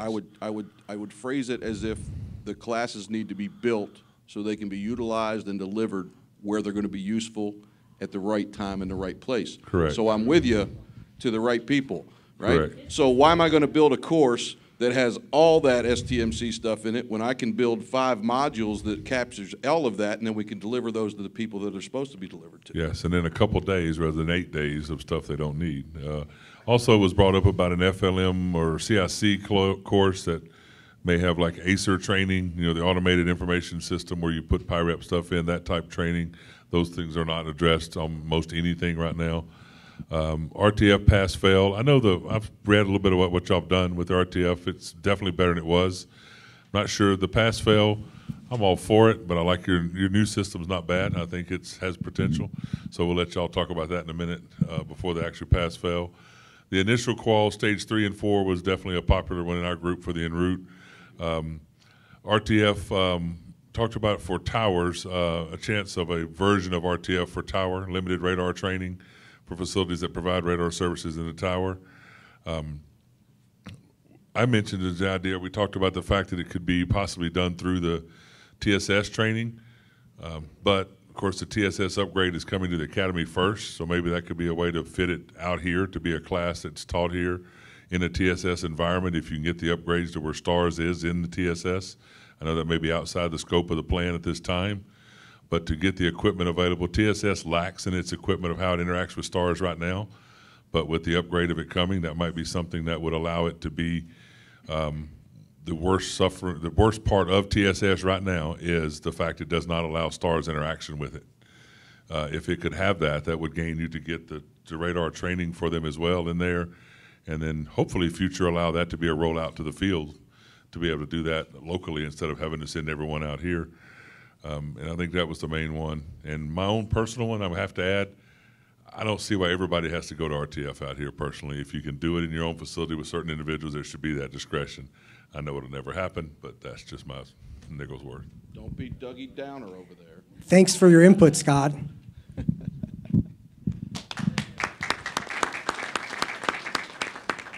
Oh, we have a question. Or input. Can we leverage voice automated software for en route, TRACON, and tower simulations? Please, please, please. You want to start? Well, we currently use voice rec for our TSS systems, and most of you that have TSS systems out there try using it also, and I'm not sure how successful you are, but we've had challenges with the system at the academy. I've seen a couple thumb downs. Say again? Yeah, hey, how many, okay, show of hands. How many have TSSs out there in the facilities? How many of you use voice rec? Because you don't like it, right? Doesn't work. So we understand ADSL, I think the agency, and Carl may be able to talk to us, we're procuring an upgrade from ADSL that will have an advanced, a new voice rec system. We're hoping it's better than what we have today. And as that rolls out and we test it and pilot it, we'll see how it goes, and hopefully we'll be able to utilize it around the country. And as you heard yesterday from Dr. Mansfield, Sean Mansfield, who works in our tools and technologies, he's also looking at that common simulation platform and how we leverage that as we build that new tool or those new tools to obviously be able to capture the voice recognition part. I just want to do a shout out because MITRE also has developed a beautiful voice simulation software for en route simulation. And there's actually a collaborative work group that was getting ready to deploy it. So it's available. I'm trying to garner support to use that because it could save so much of a footprint and cost and space inside of en route centers because you wouldn't have to be using as much remote pilot space. So I just want to put that out there. How many people knew that? We have so one. There's a reason why the name of this conference is Learning Together, because we need to. Steve knew. Yeah, so because it was in test, and then there were other priorities. So I'm looking to put it out there to the masses to get over a critical tipping point so we can get that back in a work plan, because I see a critical need for us to have that for resource management and responsible use, you know, into the future for getting people deployed. Finance people, maybe you can help with that. All right. That's all, just a little plug. Question to your right. Thank you for your patience. Janet Landman, Dallas-Fort Worth TRACON, and the Greater Southwest District. So for the top 3 qual courses, we talked about why there is a drop in the success rate at the academy, and wondering whether or not having the materials prior to arrival would help in success. The second thing we talked about is emphasis on retaining what they learn from the academy to the field. It appears that there's a data dump that goes on in the travel time, the 1 day or the 4 days that they get from one to the other. And of course, we had to cover pass-fail for RTF. Very good. The top 3 on the specialty courses, we talked about the same for the FTA class as everyone else did. We also talked about more road shows like FIT coming out to the field. We like those. And the other thing was the connection between the deliverer and the audience. When we come to the academy, there is a disconnect between those that are presenting the information and how long it has been since they've either experienced that in the field, if ever, and being able to have those conversations with the people that are actually experiencing it in the field. Thank you. Yes. Sherry Higgins would like to say something about FIT. Facility instructor training, which is conducted by AMA 23 at the academy, and the manager, Jimmy Shepard, has funds in FY18 to do 5 to 6 field conducted classes.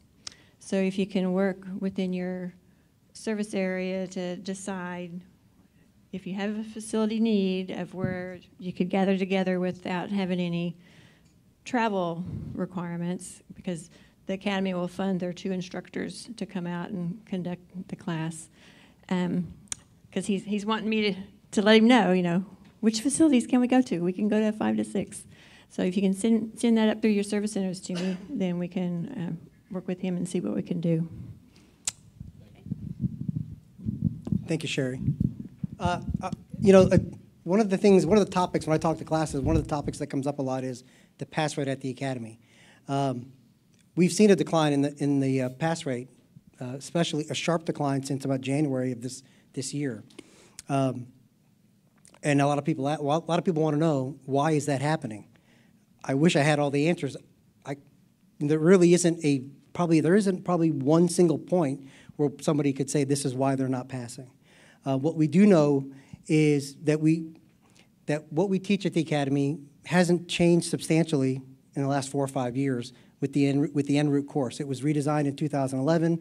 We're always making slight changes, minimal changes to the delivery, the topics, some of the things that change with the .65 and other orders, but no substantial changes to the curriculum. No substantial changes to how we evaluate individuals through the en route course, and consequently in the Tower program. The Tower program course was changed from a PV process to the cumulative grading process back in 2014, and it has stayed fairly similar since then, no substantial changes. No substantial changes in the way we evaluate. But in January this year, the success rate went from historically being 80% for Tower success and 65% for en route down to about 50%. We haven't changed much, and we haven't really heard much reason from you all to want to change. Everything I've heard is you guys seem to be comfortable with the product we're sending you. The students that are graduating the academy seem to be performing well when they get to your facilities. You heard some of the statistics earlier about the success rate when they leave the academy, and go out to the field facilities. It's still a pretty good success rate when they're out there. So I wish there was a reason why we could point to saying what changed. We do know there were changes the way we hire, the way the screening is done before they come to the academy. I can tell you that before 2014, all of our new hires that came through the air traffic basics course, we had a pass rate in air traffic basics from about when we started delivering that in 2008 through about 2014, the success rate in basics was about 99.9%. If we had somebody wash out a basics class, which was a 5-week academic course, it was really rare. Maybe one a year, maybe, but it was really rare. This year alone, we've had 24 people out of 1,000 that have washed out of air traffic basics. It's 5 weeks of book work, learning it, memorizing it, and passing a test with a score of 70 on it. And we have 24 people not making it through that course out of 1,000, so 2.5%. Or actually less than 0.2%, right, huh? And they get access to that, and Sherry said they get access to that material. The agency, there was a web page out there that provided some of that material. The question, Janet asked the question, one of her topics was sending some of the material to the individuals before they come to the academy. The challenge around some of the sending the materials out there is the first course they take is the air traffic basics, and they have access to some of that stuff. But sending them materials for initial en route or initial tower cab before they even pass basics, we really don't want them focusing on something that they shouldn't be focusing on before they pass the prereq course. So that's a challenge around that. So anyway, we'll go back to the next person up front, the next group. Yeah, let's do that. And we're all joined up at the back, so we're done with those questions. Okay. So Carl, where do you want to go from here, pal? Well, unless you want to show you want to go over the changes about the changes for RTF. You want to cover that real quick? Absolutely. So I got really 3 common themes out of that. One is everybody would really like to see RTF be pass-fail. I got that loud and clear. Second one is for en route, and we did a lot of work year before last of combining and teaching the radar associate position and the radar position at the same time, so that they reported to your facility, they'd basically be ready to maybe go to the radar side. And I'm hearing that from you. And I was an en router, and we've looked at some data. We know that the R side's not staffed that often in the field facilities. Approximately, I meant the D side. Approximately about 20% of the time, and a lot of that's probably for training. And I know our opinion is, we've talked about it, the radar en route is really where the rubber meets the road. And if you understand, I heard somebody say it, if you know how to do the R side, the radar associate's not too hard. But sometimes it's tough to do it the other way around. So I hear that. The other one is the FTA really needs to be updated. Question in the back. Go ahead. Have you considered having a training manager shadow an academy class to give you feedback on why your pass-fail rates have declined? We have not, but it sounds like it'd be a great idea. Well, what we have done is I reached out to Abby and John and AJI too, and we're working on having an independent audit of what's going on at the academy. We wanted an outside look. So actually next month in August, AJI 3 is going to come out to the academy and do we're not going to call it an audit, we're calling it an assessment of our training program, and specifically the last 2 weeks of training in the laboratories and the few days of evaluations and how we're evaluating the trainees. So that's where the rubber meets the road and the pass-fail rates at the academy. So they're going to focus in on those areas when they're out at the academy next month and provide us some feedback on what they're seeing, where there may be discrepancies, where there may be room for improvement. So along those, August, I want to say it's the 14th through 18th, or 8th through the 18th. Okay. If you're interested, send me an email on that. Yeah. So we're interested in getting an outside look and saying maybe we're not seeing something. And I asked for this independent assessment of what's going on. Maybe there's something we're not seeing. Christine has another question. So following up on that, can one of the training managers or a couple of the training managers be part of that assessment team? Yes. Okay, Carl's got something. Send me your name if you're interested in being part of that assessment. carl.adams@faa.gov. So we're going to hit this little bit of PowerPoint, or you just want to talk about RTF? Let's do the PowerPoint. We'll do the PowerPoint just real quick. I'm going to start off talking about air traffic basics. You've heard about it. It's 25 working days. The way it's designed right now, it's basically all lecture.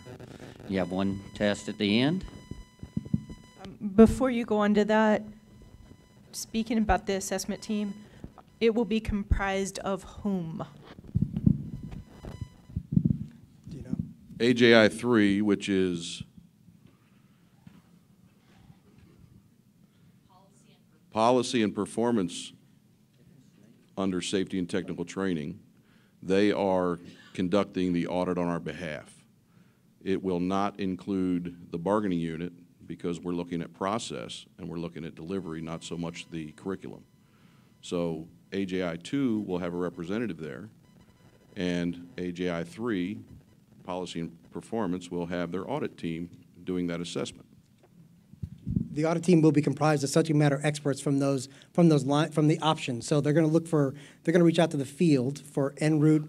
I'm not sure if it's training managers or training specialists from the en route option and the terminal option to participate in that work group.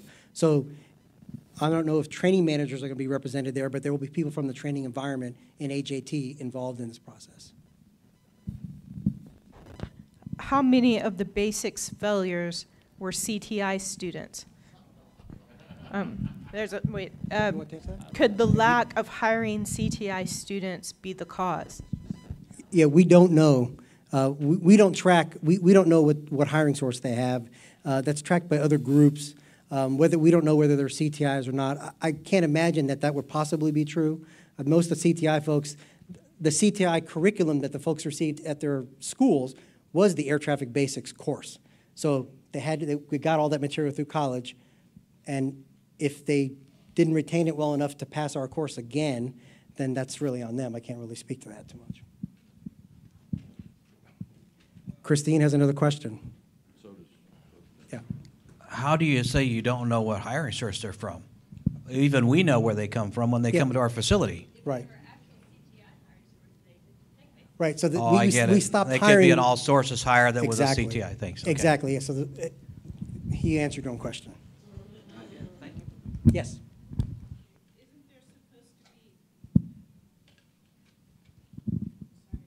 Failure again. Isn't there supposed to be an expected failure rate? Air traffic is not supposed to be easy.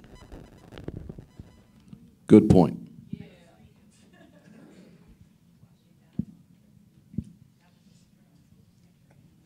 Okay, Wayne's going to finish up on basics. Okay, so you may or may not know, students who are hired under the Track 1, whether they're Pool 1 or Pool 2, now they come to basics. They do have the option to opt out of basics. Very, very few do. Yeah, they do have that option. But we're taking a 25-day course. We've looked at it. It's all lecture, so we're trying to get it. I've heard people say here we need to connect with the new learner. We're trying to connect with the new learner and make sure that we might have all learned about lecture, but this crowd, they didn't learn by lecture. So some of the things we're trying to incorporate into it or convert from instructor-led to blend it using web-based and limited ILT. We think there's still some need for ILT. Use gamification. I know you made a comment about maybe they game too much, but a lot of them do game a lot of games, so maybe we can use that to our advantage and web-based to the maximum extent. Get rid of the paper. There's a project at hand to maybe use iPads and everything will be on an iPad.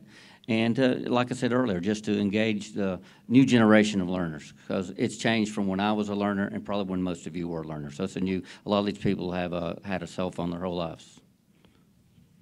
As part of that re-delivery, because that's what I'm going to call it, we're knocking down the amount of time it takes because we're going to Blackboard with some of that curriculum. We are also incorporating the following learning pods, if you will, learning information into the delivery. They will cover human factors in performance, fatigue management, professionalism, and safety culture, or ATSAP. Though those were promised to NATCA that we would include those items in all of our training, and we are being proactive there. So they will receive those 4 learning pods during air traffic basics. As soon as the courses are developed, professionalism, I believe, is just about done. They just did the audio. They're doing a little bit of the video. Human factors and performance is being worked on. Yeah, I think fall, October. That's it for basics. Yep. Great. Okay. Next thing we're going to talk about is the RTF, the changes to Terminal Basic Radar, otherwise known as RTF course. So earlier this year, there was a lot of feedback. We received a lot of feedback on telecons about the requirement that many of you had to develop skill enhancement training for people that left RTF with a score or with a rating of a needs improvement or unsatisfactory. And that was a button point, a push point for you guys. You guys didn't really care for that. And that requirement was mandated, and you didn't like it. So we heard the feedback. We sat down. We came up with a plan. Wayne, myself, actually our team in Terminal Radar came up with that plan. Wayne and I were able to work with Carl and Tom Adcock back in February. We met for a couple of days, and we ironed out some changes to that course.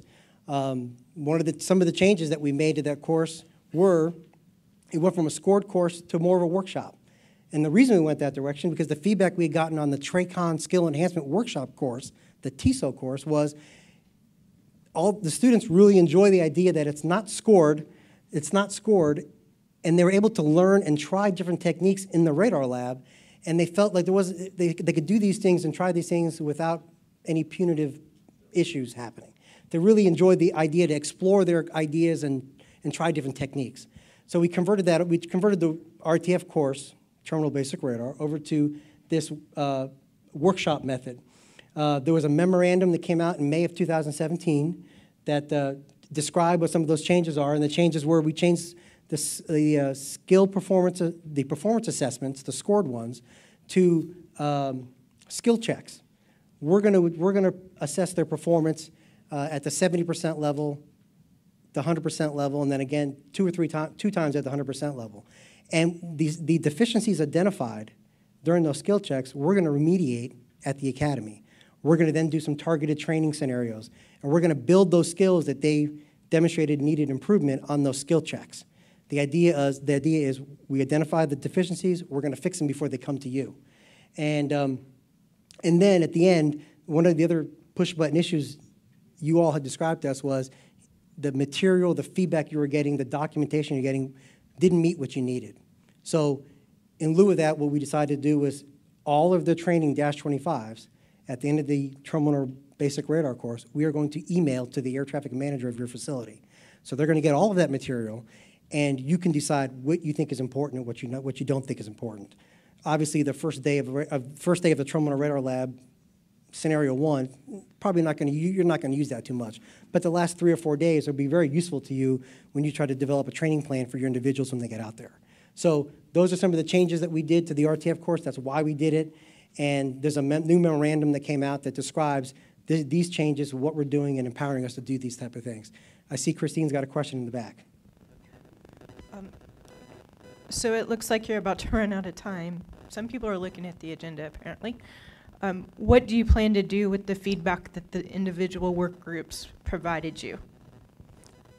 Well, I know the three of us are going to sit down along with Abigail and decide probably prior. Advising facility training administration. Yeah, we're gonna prioritize next year's activities to meet your needs. FTA is a big one.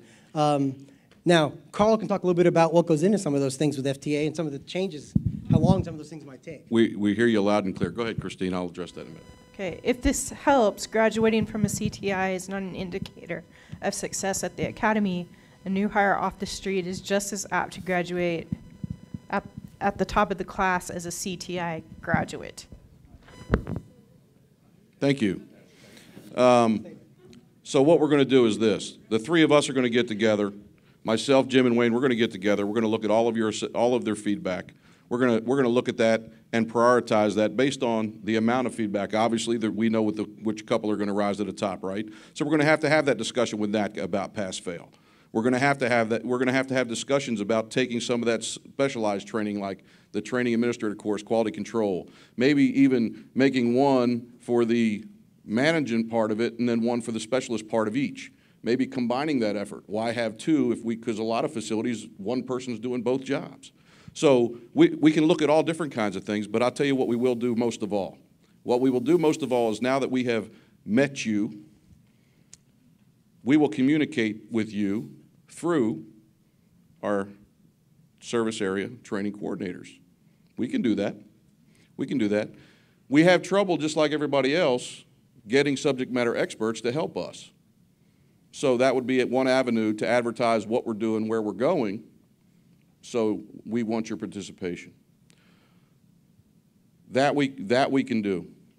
But we will sit down, we will prioritize, we will look at the list that you gave us, compare it to the things we have working, because right now we have en route 2 to 4.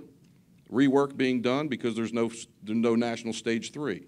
But there's no reason why as early that we can look at the fact that can we combine 3 and 4? We can look at all those things. So your feedback is very important. We want to act on that. But most of all, we want to take that giant leap that Sean Mansfield was talking about yesterday, and we want to not only upgrade these things, but we want to do it in a way that we can deliver it to the right person at the right place, the right time, the right way. Okay?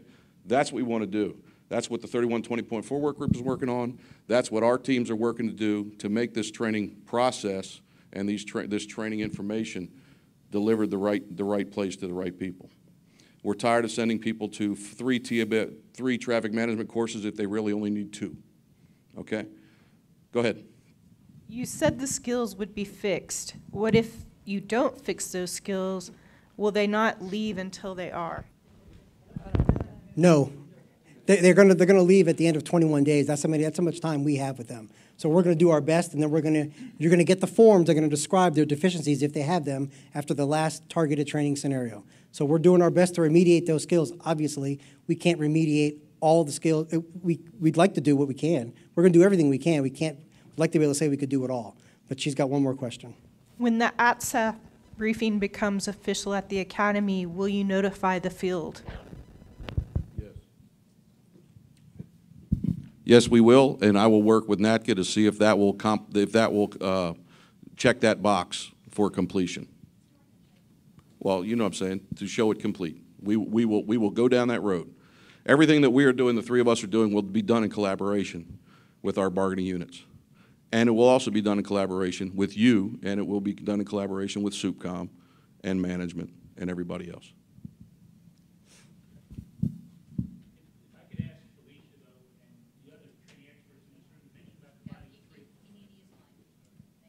If I could ask Felicia and the other training experts in this room, when you talk about combining up stage 3 and stage 4, give me what your vision that looks like, because in Appendix D right now we have course 55056 and 55057, which gives the training administrator certain latitude in allowing an individual at a decision point after the first 2 RAs to begin radar training. So that option's there now. If that's different, if your vision is different than that, please let us know through the email. Okay, thank you very much. I just wanted to add that part. And I think we're out of time, but thank you so much for your feedback. We will do what we can to make it better.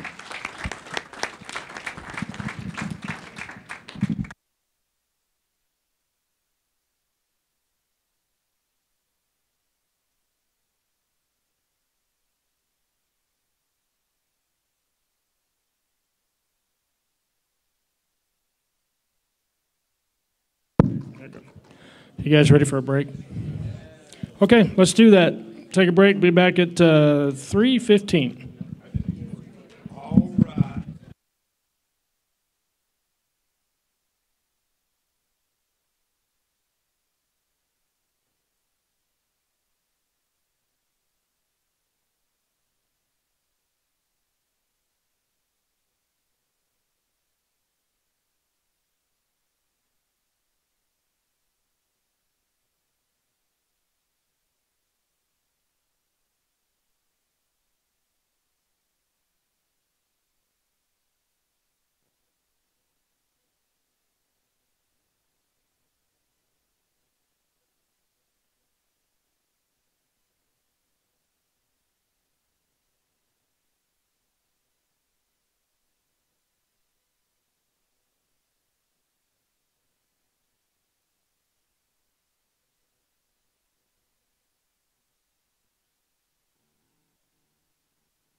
It's that last stretch. Okay, everybody, you ready?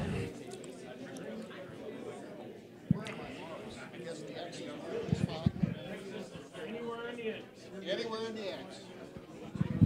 And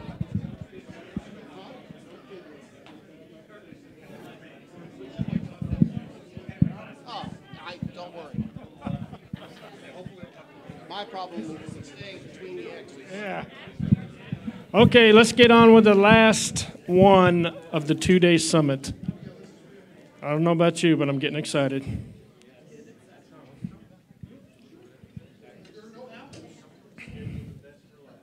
The best for last.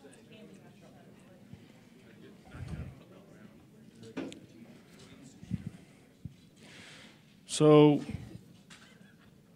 AGI kind of thought that who in their right mind will listen to me talk for 2 days? So they brought in a research psychologist. His name is Dana Broach from CAMI over at the Academy. Not at the Academy. At MMAC, sorry. I'm used to the Academy, though. I know. And he's going to talk to you about human factors. He had a fun fact, and I'm going to have to admit something because I'm one of those people. Never assume. I've sent an email on one occasion that I can remember, maybe 3, with "Good morning, Ms. Broach."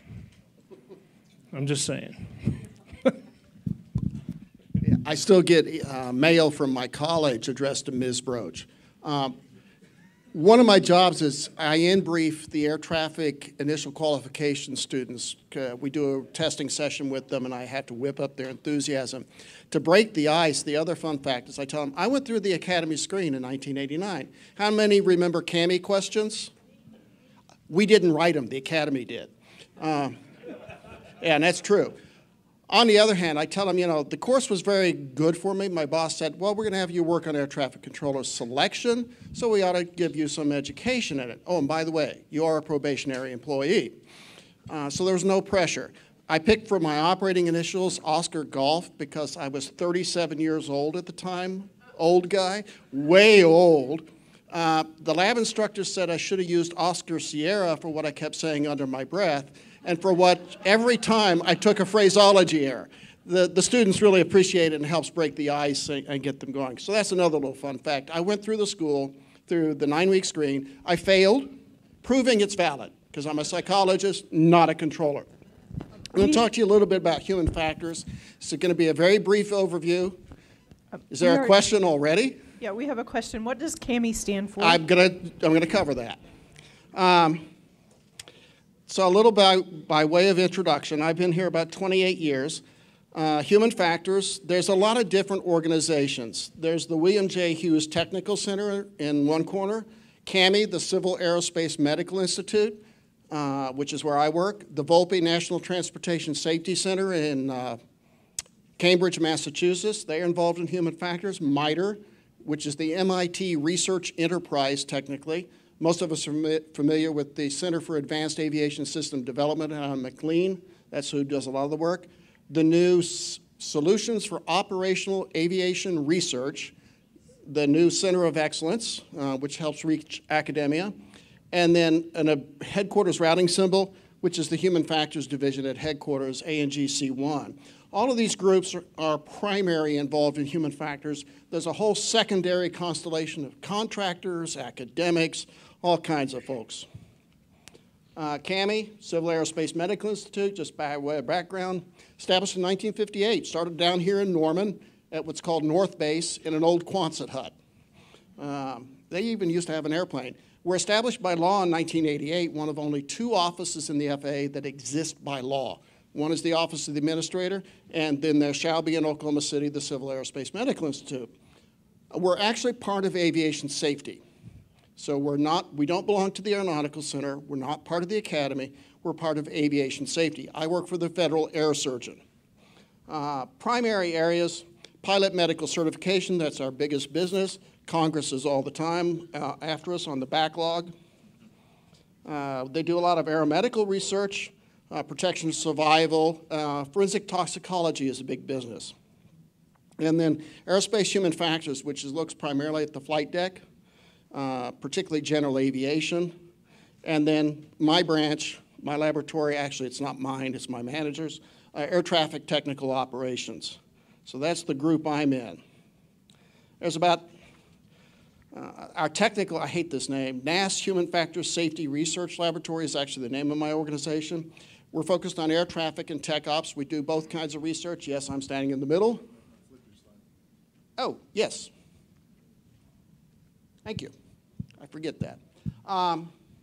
We've got 8 positions for PhD level psychologists like myself. We've got 2 vacancies currently. Somebody's got a PhD, come please apply. We've also got what we call psychology technicians. They help us do a lot of the work, and then administrative staff. We're funded out of the research, engineering, and development part of the total FAA appropriation. The advantage there is that gives us 3-year money. We're trust fund, so we're not tied to ops funding. Some of our capabilities, we've got an ERAM simulation, and we've got a STAR simulator, and we've got a tower cab that's going to come online sometime in the first quarter, we hope, of fiscal year 18. So we've got some simulation capabilities. We've got a lab with 54 seats. Well, it's 2 labs, 54 seats, where we can put all kinds of things on computers. The crown jewel, I think, is our longitudinal database. This helps us answer some of the questions that were coming up earlier, like how many CTIs fail, how many off the street pass. We bring together aptitude, well, actually aviator, application, aptitude data, the test scores on ATSAT, ATSA, whatever. We give them some research tests in our laboratory, their academy training data, and then from NTD, from AJI, the field training data. And we match those together based on the individual. So it's individual mapping. Research requirements process. How do we get started doing a research task? I mean, that's a great question. Largely, it grows out of a dialogue or a discussion between like me and Carl, or me and Abby, or my manager and somebody. Somebody comes to us and says, I've got a question, I've got an issue, I've got a problem. If it's something that's within our range of interest and capability, we can talk about it, we can develop some plans, then we can present those in terms of what's called a requirements document to what's called the Research Roundtable for the ATO, which is supposed to be a clearinghouse of all this. And they help prioritize and say, yeah, do that one, but not that one. Because there's many more requests than there are resources available to address them. There's only 8 people, and we got 2 vacancies, so do the math. And we got 6 bodies to actually do the work. Then the headquarters group, they manage the money for us. So it's an iterative kind of process. This makes it look kind of neat. It's not really very neat at all. It's pretty messy, and a large part of it, though, is an ongoing dialogue. And that's one of the reasons why I'm here, is to rebuild and strengthen relationship with AJI. So let's talk a little bit about what are the issues that we see, and then I'll talk about specific projects. And some of the stuff's already been talked about. Let me talk about selection, which is near and dear to my heart. That's what I cut my teeth on. That's where I established my professional identity. Typically, we get at least 10 times the number of applications than there are positions that we're going to hire for. So we're going to hire 1,400, 1,700 this year or next year. Hopefully we'll get 20,000 applicants. We got an open period. We got a vacancy announcement open right now. We'll see how many applications come out of it. Well, when you've got that many applications, how do you select who goes into the process? So we have to have something that's reasonable, rational, and job-related by which to select the few that are going to go into the training process. The other thing about it is we want to select so that we minimize training losses at the academy, but even more importantly, minimize them in the field where they're really expensive to both us as an agency, but also the individual.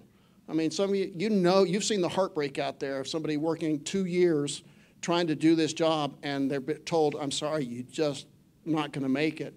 It's hard on the person. It's hard on their family. So there's good reason to try and select those that are most likely to succeed in this demanding occupation. Now, the thing, though, is the world has changed. Social media, highly motivated applicant pool. They share information like you wouldn't believe. There was a test prep for ATSA on the street and available on the web for $29.95 within a week of the 2016 vacancy announcement.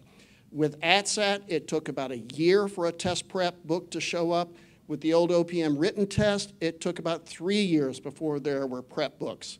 So they really share a lot of information. How accurate they are, well, we don't disabuse them of their mistakes, but they're pretty good at it. So that's an important thing. The other thing is with NextGen, there's a lot of discussion about this, but how are the requirements going to change as we introduce more and more and more technology into this occupation? And what do we need to do to respond to those changes to ensure that we've got people who will succeed in it and can use the technology? So how do we evolve the selection process in parallel or even ahead of the changes in the NAS and also keep it secure because we don't want them gaming the applications? That's one of the biggest issues that we see. Another issue that came up with Terry Kraft's discussion and with JB, placement by option. Let me talk a little bit about that. The question was asked, why are we doing random placement by option? The answer is because the selection tests that we're currently using do not differentiate between the options. When you look at the options from an aptitude perspective, which is all about the abilities and the other characteristics we don't teach or train. This is what the people come with, and they may get developed incidentally, but we don't really provide any training. There's no difference between the options. The only difference between a tower cab from an aptitude perspective and en route or terminal radar is long distance vision. All the other aptitude requirements in terms of memory, thinking speed, what we call perceptual speed and accuracy, they're the same across the three options, three environments. But clearly we're missing something because people get placed into an option and they don't like it or they don't succeed in it. So we're missing something and we don't know what that X factor is just yet. So that's a really important issue, I think, because that improves the efficiency of the service. Another issue, and it's come up, and that's the whole purpose of this summit, training. Huge, huge issues around training. Academy pass, this question's been asked. Academy pass rates are declining. Why? There's no answer just yet. Something that's been floating around for a long time, certainly since the early 80s. How much of what's taught at the academy could be taught elsewhere, whether at an academic institution, online, but how much of it could be taught in a different setting? It's a good question to ask. Same thing with field training. Some of the universities claim they could train somebody pretty close to CPC for a high-level facility. Maybe, maybe not. How would they use simulation, those kinds of things? Would it be through like a CTI program or something else? I don't know. Good questions. Big question for me right now that I'm really interested in looking at is the variation in success rates by facility. You can take two facilities of the same nominal difficulty, same level of staffing. One will have a pretty high success rate. The other is not quite so successful. What accounts for the difference? The job's not that much different. Yeah, airspace is different, but you know, it's still the same work. Why is there such a difference in facility success rates across facilities? We don't know the answer to that. And notice here I didn't really, there's a lot of attention on the academy, but I think that black box we call field training is what we really need to dig into and understand what's going on there.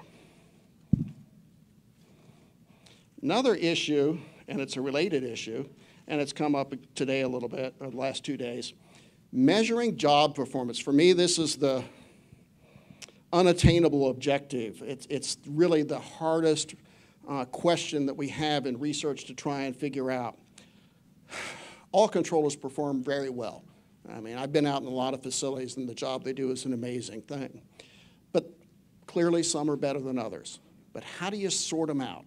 How do you say that this one's truly the exceptional controller with exceptional skills and abilities from just the average, everyday, very good controller?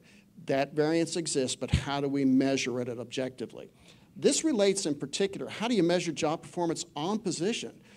There are controllers who, you know, the outcome is the same. The aircraft are separated and they're off to the next sector or to the next part of the sequence. but some make it look so easy and some work so hard. How do we represent that? And it's not just a function of where they are in the training. You can have two controllers who've been at it 15 years. One's working real hard and the other's just barely breaking a sweat. How do we represent that? How do we measure it? Something other than supervisory, subjective, over-the-shoulder judgment, which takes me to the whole thing about the training process using the 3120-25s. You all are experts in the job. You're reasonable judges of performance. But are there ways where we can standardize those assessments and then those data can be used to mine for trends and in the training process at a facility or across the nation, saying we're doing a good job on this but not a good job on that? Those are things we'd like to address. And more importantly, from my perspective, from a selection perspective, we want to predict not just those who will survive in training, which is really, kind of a low bar. It's not a low bar, but it's a minimum threshold. What we really want to predict is those that go on to perform exceptionally well on the job, because those are the folks we want to hire, more so than the folks who are just going to do okay. But how do we measure that? And that's a real tough nut. It ties into another issue, though. It ties to training, it ties to selection, but it also ties to improving performance. There's a lot of changes coming to the NAS. How many think the en route decision support tool has improved your life in en route? Yeah. The engineers can come up with great tools, but do they make your job easier? We have no objective way of measuring that right now because we don't have good measures of job performance. So we ask people when we run these expensive human-in-the-loops, how did you like it? Do you feel like you did a better job? And we get subjective ratings, say yay, nay, or not. We really need objective measures in order to answer the question, if we give them this tool, is performance better? We don't know, we need those measures. A real important thing that we're working on right now is scanning, how do controllers scan traffic? How do you teach a developmental how to scan? Particularly in the tower environment, because it's come up in a top 5 issue. More importantly is what information are they scanning for in order to accomplish what task at a given moment? So those are some of the things we're trying to investigate in the laboratory, and they all tie down to this thing of if we give controllers more automation, decision support tools, other aids, how do we present the information in a way that makes their job performance better and safer? Because that's what it's all about. So those are some of the issues that we see on the research side that help frame our current research program. And this is pretty much what we've got going on for this fiscal year and into next fiscal year. And it'll address some of the questions that have come up earlier. Broadly speaking, one of our major research thrusts is to how are individual differences, how Abby differs from Dana, et cetera, related to success in the occupation. So these are things like cognitive abilities, memory, perceptual speed and accuracy, personality, and a couple of things I think are really more important than ever, motivation, attitudes, and expectations. I've heard a lot of talk about generational differences, and I've actually done some investigation of generational differences. The current generation, when we ask them why they became an air traffic controller, they gave much the same answers that you all gave when you were hired back in the 80s. Pay, benefits, job security. Those were the top 3 reasons that people indicated choosing the ATC occupation during the 80s, and we've got the data. Those are the same top 3 reasons for the current generation, but whereas it was 50% of you all were saying that those are important, it's 70% for them. Those are really important to them. But what we know from the data also is that, if you're in it for the pay only, you're not as likely to succeed. So there's other factors that come into consideration. We're also hearing differences about attitudes. If this doesn't work, I'll go do something else. How does that play into how they apply themselves in the classroom, in the laboratory, out on the floor under OJT? So there's a lot there, I think, that has to be unpacked and investigated. If we can test for them, we should be. But how to do that is another question. Biographical factors. I heard mention of biodata, the BioQ assessment. I had a hand in the 2014 iteration. I was not involved in the 2015-2016 biographical assessment. However, I do know the individuals who did the work on that. What it's designed to predict is success at the academy. And there is a correlation between the biographical assessment that's currently in use and success at the academy. It is a valid assessment. Let me give you a couple examples of types of biographical data. We've asked for close to 30 years a question about self-reported grades in high school math. Because one of the things controllers do a lot is meatball math, distance, time, rate, miles per minute, all those kinds of things. So you have to do calculations in your head. They're not complicated, but there's a lot of them. People who report higher grades in high school math do better at the academy and in the field than people who report lower grades. That's an example of biographical data. Conversely, what we found is that people who report taking a lot of college art hours are not as likely to succeed in the training process. That's another example of biographical data at work. So biodata has utility in predicting success at the academy and who achieves CPC at the first facility. We also are looking at specific ATC prior experience. I always tell the students, I ask how many are former controllers, and say it's an edge, it's an advantage, but it's not a guarantee because you're going to have to work your tail off, and they appreciate that. We're also looking at prior education. Used to be having a bachelor's degree actually was a negative indicator of success at the old screen.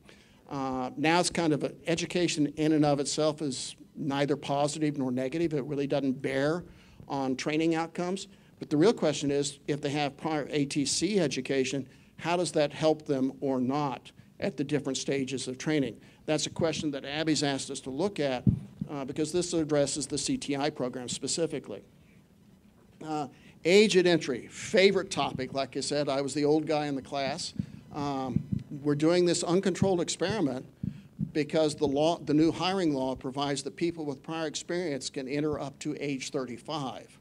We've done that in the past after the strike. It did not work out well. There's some people who know. Are we setting that up again? The Congress has been responding to pressure. There's a lot of pressure from veterans organizations about that, and they wrote it into the law so we don't have a choice. That's something we're going to be tracking very closely. But one of the biggest questions we have is, why does it matter? Because in the world of psychology, to see something that has such a strong effect with such a narrow age range, basically 18 to 30, and we get a very strong correlation. Age and aptitude are the two best predictors of success in the occupation. Why is that? What is it about a 25-year-old that makes him or her more likely to succeed than a 28-year-old or a 30-year-old?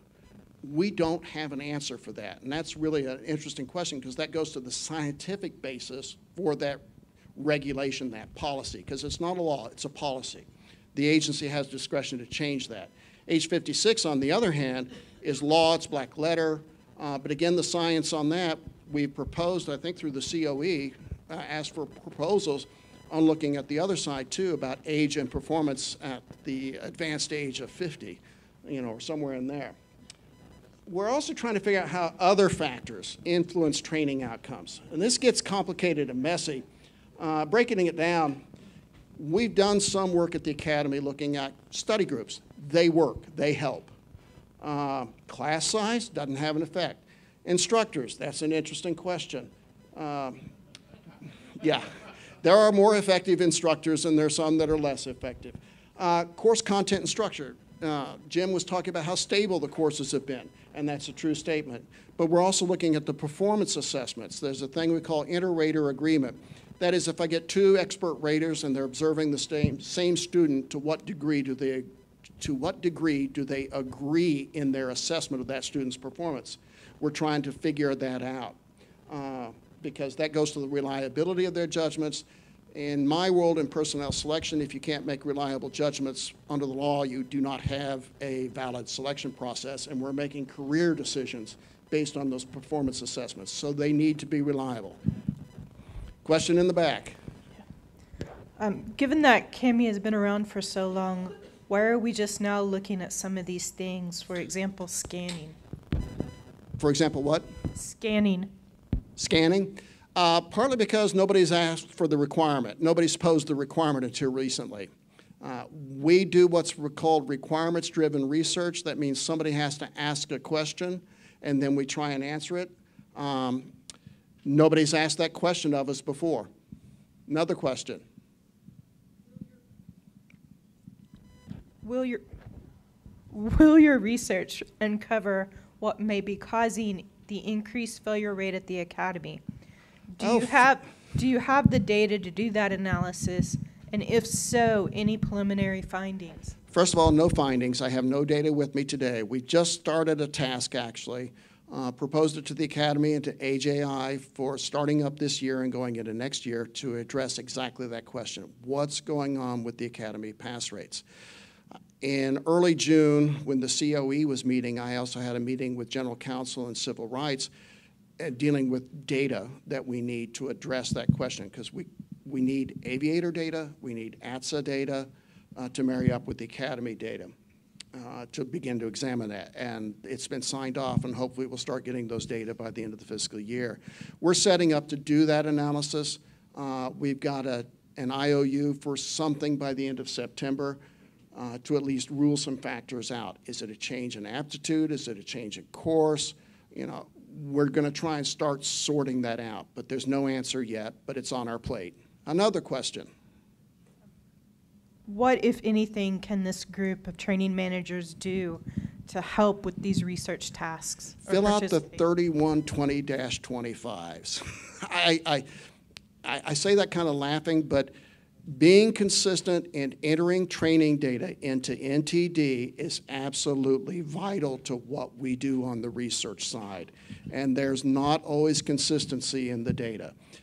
We've tried to use the phase data and the OJT hours data.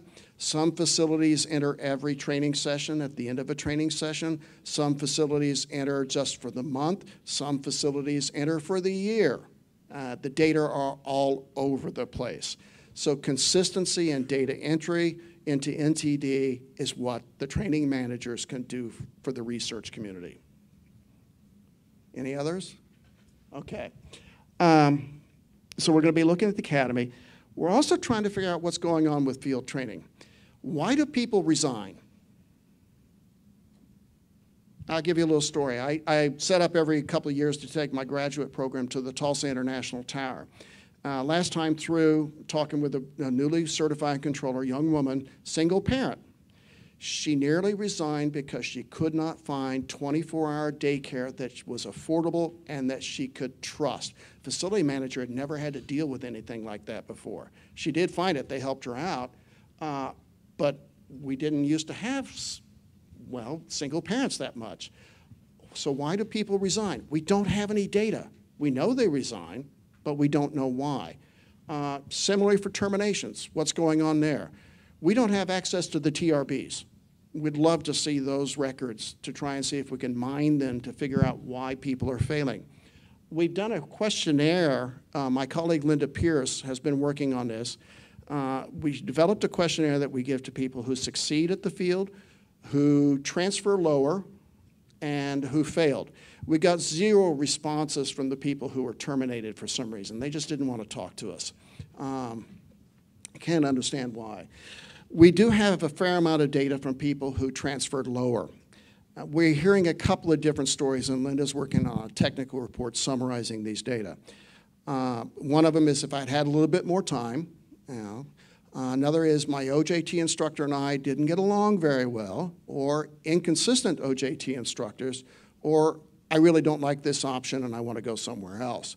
But she's writing up those data. But that'll give us some insight at least into transfer lower situations. Successes, I worked hard. But we really don't understand what's going on there on the basis of data. We have lots of anecdotes, lots of stories, but nothing systematic, reliable, and valid by which to understand the dynamics there. The other thing is what happens after people transfer. Again, my colleague Linda Pierce for Terry Kraft just recently did a study about what happens to people when they transfer lower, what proportion of them succeed at the next facility, how many have to go on to a third facility or fourth. I think the furthest she's tracked somebody so far is to a 5th facility without certification. At least one case. Most of the time is that I don't think they go more than 2. But what happens to them, and Terry Kraft actually has that report, There's another question, and I heard allusion to it earlier today, people jumping from a lower mid-level facility to a very high-level facility. What's the success rate there? What are the factors that go into that? Does the difference between facility level make a difference? It can, people going from a 6 or 7, are they more likely to succeed than somebody coming from a 4 or 5? Would I want to come from Macon, Georgia, I don't know what level that is, to Atlanta? Am I likely to make that jump? That's a question we'd like to see asked and then answered. And then finally, the controller visual scanning. This is my colleague, Jerry Crutchfield. He's our experimental cognitive psychologist with the simulators. He's got all the nice toys. So he's trying to understand how does visual scanning relate to the traffic, the controller's cognition, and ultimately their performance. There's an interesting thing because this involves eye scanning, eye movement scanning. And in the past, that was all static areas, and now they figure out a way to track your eyeballs as you track moving targets. And that's going to be an interesting line of work that comes out. Doing it at the tower is a real challenge.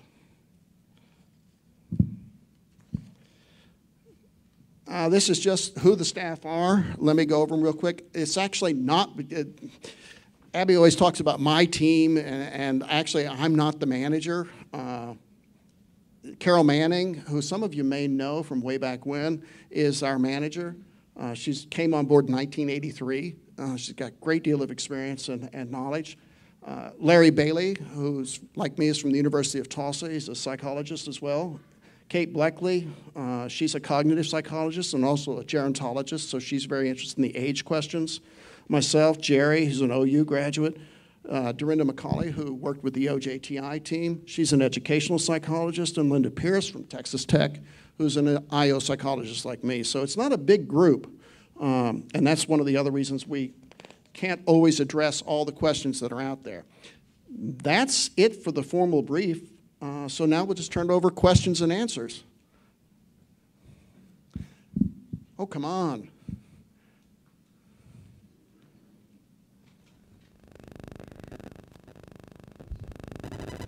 I know it's late. You want to get out of here and go catch a plane. Would you give us some insights into the Radar Vector Aptitude Test project? Okay. RVAT, Radar Vectoring Aptitude Test, is developed by the MITRE Center for Advanced Aviation System Development. You saw a screenshot yesterday, I believe, in an earlier presentation with kind of a figure 8, and they have to, by voice command, instruct the aircraft turn left, turn right, heading XYZ to get them through the maze, basically. The idea is that since this requires really no ATC knowledge, we give it to the basic students, so many of them have no knowledge. It takes them through training. It teaches them how to say the words, how to do some practice problems, and the idea is that this can predict success at the academy and ultimately success in the field. We're collecting the data on behalf of MITRE. We're not doing the analysis itself. They've presented some early results. It shows promise. It's an interesting idea. It has aspects of a game, and the students really, really enjoy it. I hate coming in and briefing initial qualifications because I'll ask them right off the bat, how many of you want to play RVAT again? And they all raise their hands. The students really like it. And they say, no, I've got a bunch of boring stuff for you, and I'm going to annoy you. And by the end of the session, they're bored and annoyed with me. Our MITRE's plan, we planned initially to administer it to 1,300 basic students. We're very close to that mark. However, because of failures and now they want to track people into initial qualifications training and then out into the field. So we're going to continue collecting data for MITRE for some time ahead yet. We're still negotiating. In fact, we have a telcon next week to negotiate on that. It's got promise. It's a very creative idea. Whether it works, we'll see what the data say. Will that help us with track assignment? I'm right here, Dana. Yeah. Will it help us deciding where we should put people? Well, that's ultimately the reason why they started this task. Yeah, so it was the radar vectoring aptitude test. What we asked MITRE in cooperation with CAMI to do this research project as a longitudinal study that looks 3 to 4 years into the future to say is there a predictive aptitude test that we can administer that gives us a better ability to divine should a person be placed in en route or in terminal. So it was let's take this, and it's given to them on their second day before they've had any curriculum whatsoever. Right, so, and since 2014, is that right? We haven't had people with prior experience going through the academy, their anomalies, if they do. And so these are all people that are either just CTI students or off the street hires like I was, right? So you're going in and you're not familiar with phraseology necessarily, and you take this assessment for 4 hours. So then we want to see, well, after 4 years, how did they do? So that we can say, are there things that we find out in this that help us determine it? But so there's an interesting, do you call it a correlation, Dana? Mm-hmm. Okay, I wanted to use the right science word. There's an interesting correlation right now that frankly makes me feel kind of giddy about, because what we've found to date, there is exactly a 1-to-1 correlation. Exact with the 1,300 some people that have taken it, that if you score 66 or less, you do not pass the academy. Yeah. So there's incredible opportunities with this if the data bears out. And so we're like really excited about this, and I'm sponsoring other related aptitude tests starting in 2018 to look for other ways that we can really narrow down prediction and hopefully weed out people at an earlier stage to save them heartache, us heartache, and get a better value for investing in people. One of the interesting things going along with that, and I talked about field training, there's some suggestion when we look at the NTD data that in the terminal option, when people are assigned to up-down facilities, there are sometimes difficulties when they go from the cab down to the radar room, and depending upon how one cuts the data, that's a point of failure. People have a hard time, it seems, at least in some cases, making the transition from visual control in the cab down to the more abstract radar-based control in the radar room. That's something we want to investigate further, because then the question becomes, how can you differentiate between the tower cab and the radar? And it may be that radar is radar. So there's all kinds of questions here, but it really has to do, we got started on this for placement, because we really don't have any tools right now. There was another question. Just kind of a curiosity question. I don't get many opportunities to ask Sure. a psychologist this. There's a, yeah, growing up. No, I don't do that kind of work. Oh, no. There's a perception in the younger generation that there's less verbal communication. There's more texting, there's more phone, there's more, and it's even making its way into the academy with gamification, and they're moving away from instructor-led training into web-based training. This just popped into my head as a curiosity. Have you seen or have you ever thought about studying a correlation between a decrease in instructor-led training, where a student has to listen to a person conveying information, to read back, hear back errors in the facility where they have to listen to a person relaying information? That's an interesting question. No, we've not. That didn't occur to me. We have looked at the relationship of video game experience to success in training, but in terms of, we know that there's a requirement for what we call, in my world, auditory attention or active listening. That is, you got lots of information going around, you've got to listen for very specific things, and hear back, read back is a classic example of really attending to something that's being said and their safety consequences. How to predict that is an interesting question. Write a requirement and put it in the hopper. Send your ideas. My email's in the presentation. Well, and as far as sponsoring research projects, that's part of my responsibility and my role. And so Remember at the beginning, all the way back 36 hours ago when we started, I said everybody's ideas matter. Yeah. If you got ideas, please send them. They don't have to be fully baked. Ideas never are. But let's have a conversation, right? So Yeah. that's awesome. And it might not be for us, it might be for a COE or an academic, but if we don't get it in the hopper. My concern is that if the academy goes that route, the gamification. Microphone. The more that the academy goes that route with gamification and web-based training, eventually we're going to get there with Datacom and all the other kind of technological communication with the cockpit. But until we get there, are we catering to a style that has not reached us in technology? Are we And setting what's ourselves the up? cost of that Yeah. for us? Yeah, it's a good question. So what is being done to figure out how learners learn and how we can marry that up with the tools we're developing? Well, how learners learn has been Psychology 101 research since the 1870s, 1860s with no good answers. I know the U.S. Air Force has invested close to $100 million in trying to figure out learning styles and all that kind of thing. That's not an easy question to answer.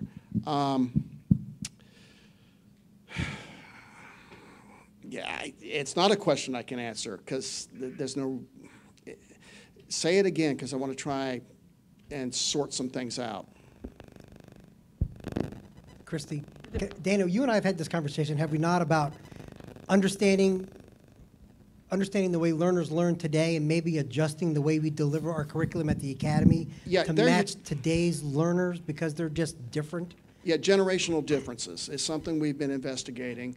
I helped mentor a doctoral dissertation by a person who was at headquarters where he's looking exactly at these kind of learning preferences, preferences for seeking out information, that kind of thing. And he compared baby boomers versus millennials versus Gen X, the kids who are coming on board. And there were clear differences by generation in the types of the types of sources of information preferred by generation. Baby boomers like myself prefer paper and pencil and face-to-face. We're comfortable with that. The kids, the new controllers, the new hires, preferred electronic sources and group-sourced information. To me, that's an alien concept. Yet science is a profoundly social enterprise where we depend upon publication and presentation and critique and sometimes merciless teasing. But there are differences in styles. Now, how do we accommodate that from an instructional perspective is a question for you, Jim. But yeah, there are differences in certainly the sources of information that the younger generation prefers. What I prefer to call them the next generation of controllers because they are the next generation. Does that help answer that question? Yeah, how people learn is, I don't know how many dissertations have been written. For any given project, what is the what is the estimated cost from start to finish for those of the air traffic controller type? Well, it depends upon the nature of the study. If it's a laboratory study where we require, for example, simulation, and we need to pull people from the field, or we need to get retirees to act as subjects, those are really expensive. Couple of $100,000 in SME costs is not unusual. Equipment costs can run also in the six-figure range, and they typically take 2 to 3 years to really come to fruition. The database studies that I primarily engage in are relatively less expensive because we're dealing with data that have already been collected. We're just sucking it out of NTD, sucking it out of Aviator, out of FIPS, and putting it together. We've got a person that works pretty much full-time doing that, but then actually going in and working with the data, it's not a very expensive proposition. Depending upon the nature of the question being asked, we get questions that we can answer in 24, 48 hours sometimes, and we do, and there's my time mark. And other times we get questions and it takes us a while to answer them because the analyses can be very difficult. we're looking at a 1 to 2 year horizon. For example, we've got a project now with Abby sponsoring to look at the CTI program. It's been in place 25 years. I was there when it started. I was the original evaluator when the CTI program and the MARC program began, and have written 2 evaluation reports. Now we're going to go back in and look at the program as a whole from a variety of different ways. It's a 2-year project. Now, realize our PI time, principal investigator time, is split across multiple projects. If we actually sat down and did a project start to finish in one get-go, it might take 3-4 months of 40-hour weeks to address it. But we rarely get that luxury. Jim? Yeah. Hi, Wayne Dern from Oakland Center. 2 questions. First, have you ever gotten data as far as the academy score to how successful in their field? For example, I've done the last 3 stage classes, and I never see the scores before I start teaching them. But I can tell by the time I've been teaching them that I'll ask for the score, that if someone's a 70 to 72% pass, they're struggling. And I had people that are 80 to 90, and it's a breeze training them. Have you evaluated that? Linda Pierce, in fact, just answered that question for Jim and some other people. And there is a relationship between academy score earned right now with people who score in 70 to 75 range, just barely passing, having less success rate than people scoring 75 and above. Jim, you want to speak to that? Yeah, just like you said, so individuals that pass our academy courses with a score of 70 to 75 are successful in the field at about a 65% rate. And then those that score 75 or above are successful at an average of 89% of the time. So if you're doing well at the academy, the odds are you're going to do really well in the field. That's the data we have. And if you just barely make it through the academy, you're just not going to be as strong. So here's another question to follow up. Actually, Kelly Stozo from Memphis Center, to follow up on that information. The way it's the placement of people, number one in the class get to pick where they're going, and the other ones, what is the feedback or the numbers for if you're bottom of your class and your choices are New York Center? How does that fall up in those We numbers? haven't looked at that yet. And that's a good question, because that's going to impact, if you go into a facility that has just an overall lower probability of success, and we throw somebody in with a barely passing score, that may not be a very positive outcome. But we've not looked at that question yet. That's another research requirement you can throw in the hopper. To say that that topic was discussed when discussing the placement process a few years ago, and what the team didn't want to do at the time was penalize somebody for doing well in the class. If you force the people that do really well in the class to go to the New Yorks and Oaklands because that's where the really hard facilities are, or whatever the high need facilities, that just speaking the poor some unnamed facility on the West Coast. From an unnamed facility, what the feedback we got was years ago, people would tank their last graded score so they wouldn't end up at the top of the class. And so they would try to manipulate that information in their score anyway to get what they wanted. So going back in those discussions, the team determined that let's just give the person with the highest score the choice of facility, the first choice. And what comes about just is going to come about. Yeah. So, but that's one of the things in our analyses that we want to start taking into account. And the math on this gets kind of hairy, but what's the likelihood of success given that facility's success rate? Because facilities differ so much in how they manage and administer the training programs and the philosophy that they take in the training program. Some are far more supportive of trainees, of developmentals, than other facilities. Another question. Do you have data that supports biographical testing accurately screened for successful applicants at the academy and field facilities for the 2014, 2015, and 2016 cohorts? 2014, yes. And the hook there is accurately. No selection test is perfect. There's this problem called reliability. Tests are not perfect. They're always going to make errors, so accurately is a relative term. But yes, there's validity evidence for the 2014. There is a validation study for the 2015. It's under wraps with general counsel. I have not had a chance to review it. There was another question? Is CAMI working collaboratively with the Tech Center's Human Factors Lab on your research? Oh, yes. We work with them closely. We share information. We share simulations. Jerry Crutchfield, in particular, works closely with Ken Allendorfer, Ben Willems and company out at the Tech Center. They have a slightly different research focus, but where it makes sense, we collaborate with them. Why not change passing to 75? Oh, Wayne, how many times have we been asked that question? Let me say something about scores, okay? That 70 doesn't mean 70% of test items answered correctly. It's a constructed score. It can be whatever we want it to mean. And if we decide that you've got to answer all the written tests perfectly, 100%, and you've got to make no separation errors whatsoever in the lab, we can call that a 70.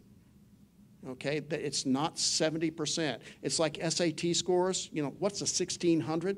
What's an 800?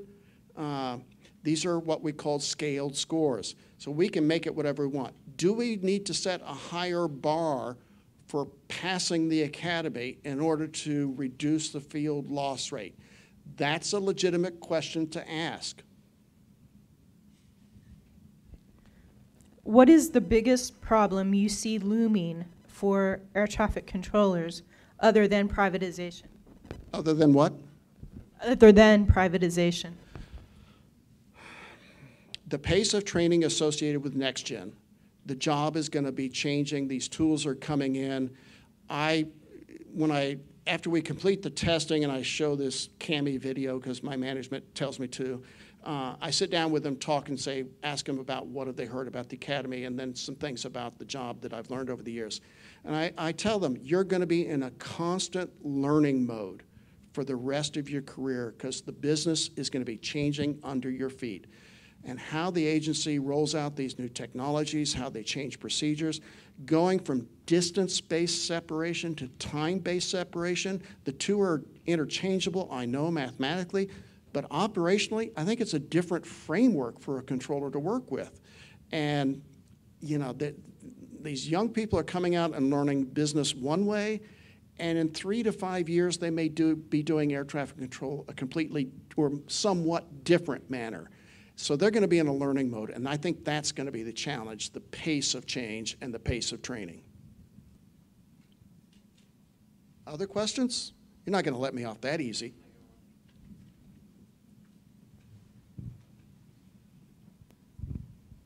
So if there's a distinct difference between 75 and 70, why are we sending people that score less than that or don't meet that standard with skill enhancement back out to the field after RTF?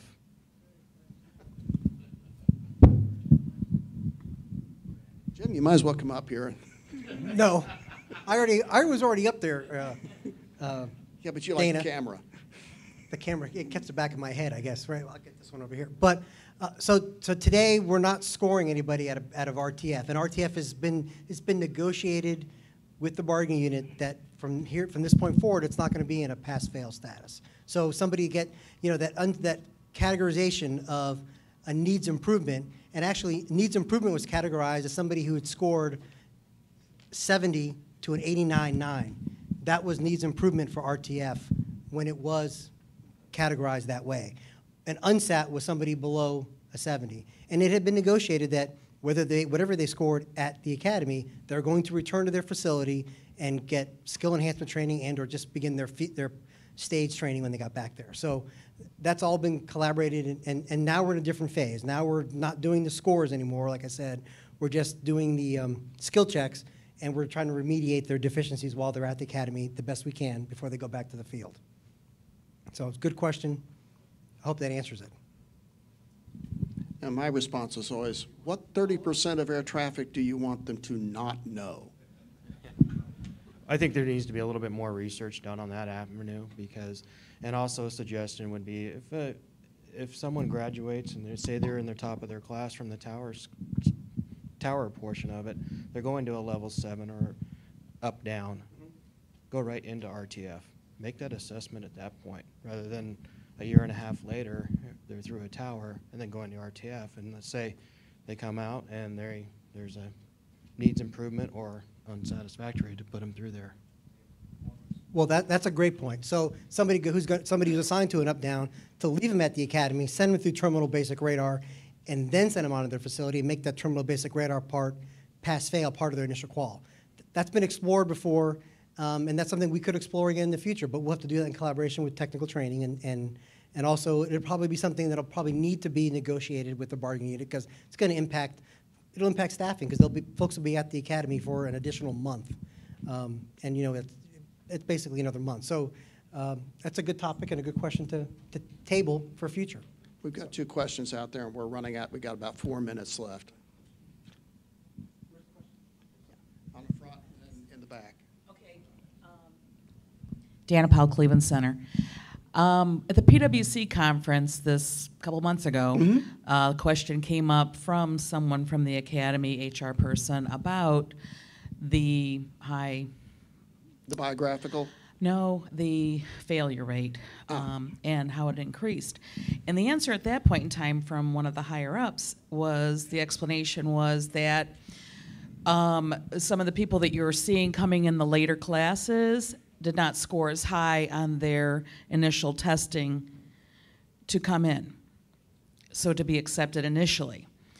So my question there is, why aren't we raising that bar? If that's true, and I'm not saying it's not, but if that's actual and factual, and we haven't heard that here today, I don't think, at least I haven't, and so if that's true, then why aren't we raising that score if we're seeing that we're having that high? Because it seems, it's a high cost. Yeah, I don't disagree. The question is, we've got to make sure of the data first rather than anecdote. So the data is going to play out interesting in the next couple years, because from the last all sources announcement, we were only able to reach those who scored in the well-qualified category, meaning they scored higher on the ATSA than anybody else. So the people who are coming in under this latest announcement, not the one that's open now, obviously, but this next batch, they are the higher performers on that ATSA, and it's going to be interesting to see how they perform. Yeah, what I would be looking at is not the score band they qualified in, but their actual score, and is there a linear relationship with success at the academy? We haven't done the analyses. We don't have all the data yet. The question then becomes a policy question for HR. There's a downside to raising that bar, and that has to do with equal opportunity. And that's an important consideration. So, it's a double-edged sword. Yeah, 2 minutes, last question. I would say be careful with the sending them to RTF initially. I know it was only 10 or 12 years ago when I first came in the FAA, just a couple years ago. That's what they did. I was in a group that did, because I went to a place without a tower. And big difference in your first thing in the FAA to be a radar environment, instead of going to those towers and getting the chance to work and the confidence. I think we would probably lose a higher rate in the field of what we're doing now before that opportunity to work and get that confidence and understand air traffic a little bit, especially with the off-the-street hires that we're doing. It probably would be a higher loss rate in the field, I think, of what we're having than we do, because usually that year is important to those individuals between hiring and RTF. Last question. We're cutting it off. Okay. Well, wait, one more. Yeah. Thanks for saving all the big words to the last segment. I really appreciate that. So, what are the optimal characteristics your research has uncovered for a successful new hire air traffic controller? Oh, that's, first let me put one thing out. Personality, introversion, extroversion. You're right down the middle. It doesn't make a difference. What we do seek, self-confidence, or what in my world we call self-efficacy, the belief in one's capability to succeed, to take on a task, is critical. So that's one aspect, is this self-confidence or self-efficacy in my world. The second thing is they can't be stupid. I mean, we don't hire stupid people.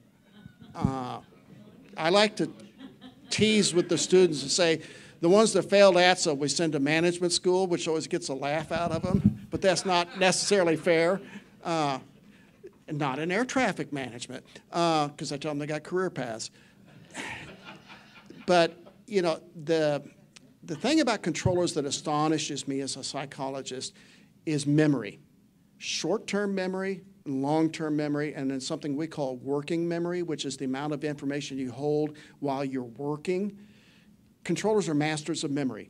We've done studies where we ask them about an airplane that's left with the sector, and they go, what airplane? I don't care about that call sign. It's gone from their memory. There's an enormous amount of material that has to be memorized. I warn the students, you've got to know your airspace cold. You've got to have it burned into your bones. If you don't, you're going to struggle. And I know that because I never did memorize my holding areas. So I kept running airplanes through them. So memory is really the hallmark of the ATC occupation, I think. The other is just general speed of thought. You're very quick to pick up information from a very busy, cluttered visual field. There's a lot of stuff, but you quickly pick out what's important. And that's unusual in human beings. Not everybody can do that. My daughter is one of them, bless her heart. Makes interesting driving. She drives on the nose of the car. It scares me to death.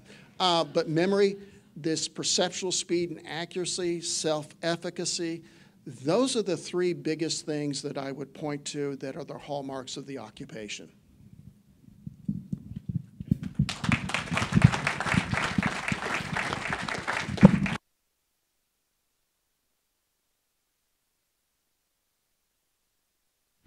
Speaking of driving and why we summarize and we figure out where we go from here, I was told I failed to give one of our fun facts, so I'm going to give it. C. Haley, remember her from yesterday? I enlisted her to scribe because I got feedback that my writing's too small. So I found someone who could give me writing that's bigger, but she failed her driving test at 15. And she argued with the Driver's License Bureau that the questioning was not valid because it was multiple choice and there was more than one right answer. And that's how she decided that her career was going to be instructional design. Ba-dum-bum. So here we are. It is 4:18 Central Daylight Time, and we've been together for 2 work days. So this is a time for us to talk about what are our next steps. The theme of the conference was learning together. And being together, I mean, how many people met people they'd worked with for time and had never met them? So I think that's successful. I know for me, most of you are new, and it was just a pleasure to meet you. So I think that was one example of getting the conversation started. We've got a huge contact list. We've had some good presentations, and so now where do we go from here? And so this is the interactive part of the closeout, because this is where we make commitments to each other about taking next steps. So any ideas, any takers? This has not been a shy group.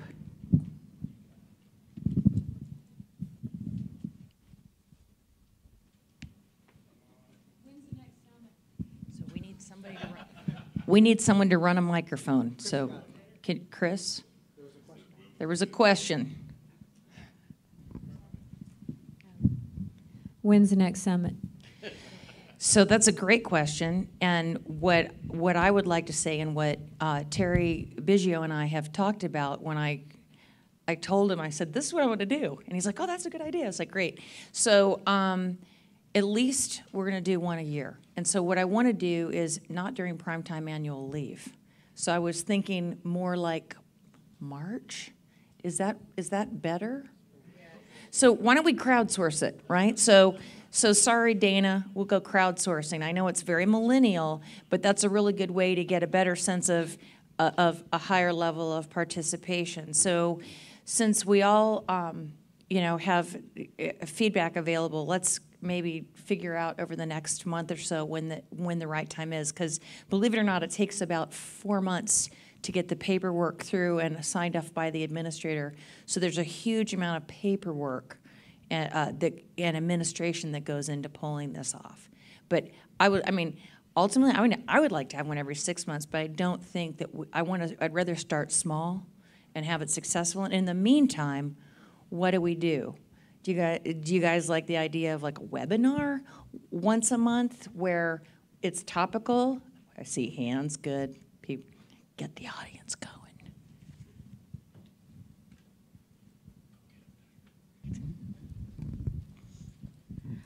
Jackie Jacobs, Phoenix Tricon. So thank you for hosting this. It is awesome. I think it's really sad that most of us are new to you. I think that speaks volumes to where we currently are. I do look forward to future renditions of this. I'd prefer not to, and I think it was Carl who suggested maybe through the service area training coordinators you would communicate with us. I'd really prefer to communicate with all of you directly and not through service. I love them all. They do an awesome job. But that's just my feedback. And hopefully some of, like Terry Biggio and Terry Bristol will be able to come to the next and future ones. And I think it'd be nice if, based on what we learned here and what we've done here, if we could submit some ideas and have a little prep work done in advance to make it a little more interactive for the next one. Just a thought. Those are all good things. And who is taking notes? See, you were criticizing Chris about font, but you've got to actually write something down, my friend. Okay, awesome. So, and so what I would say around the service area coordinators, we'll do it with them in the dialogue, right? So we can, and so we can maybe figure out if we do a blog or something like that. So, it almost felt like you preferred to remain detached. Yeah. Let me. Just take the feedback. I grabbing the feedback. I have noticed since my time at headquarters that not everything that I send through the appropriate chain gets to you. So I would like to use that. So Carl, take the feedback. Yes, ma'am. There you go. All right. Who's next? Take the feedback. It's a gift. All right, Dwayne, let's get him a mic.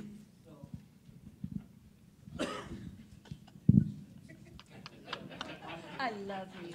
This on. Probably the biggest thing that happened here that was really important is who all was at the TRT meeting 2 years ago. Okay, so when Bob Whitworth came in, who was in charge at that time, the door got closed and we had a closed door meeting and everybody unloaded. And that's because we weren't being listened to. Our opinions had no value. Just inviting us to the summit said that you value what we're doing, because we're working our tails off out there trying to do a good job. Getting to hear from other people from different aspects, terminal, the academy and everything was awesome. It was very good. And there's a lot of real high quality people in this room, high quality, that do a really good job, and I want to thank you for that. So that is important. My suggestion to you is to do another one of these, maybe not tape it, which the taping was great, and I think that was good, but maybe so we can actually have some real, maybe quite transparent discussions. And then the other suggestion would be to break these things down, because there's no way we can cover all this. Just pick a few items that are on the top of the list and see how we can work on that. That would be my suggestion. But thank you very much. Great feedback. Can I capture the last one? I got the next time consider some no-tape sessions, but what did you say after that? There's obviously some hot topics. I mean, like for the RTF issue is a hot topic, right? Yeah. So FTA, there were some things that came out of here. Why are the training people failing? Take those topics and take a few of them that are really important, and let's work on those. Not that we forget about the rest of it, but let's get some success stories. Yeah. It's really pretty big.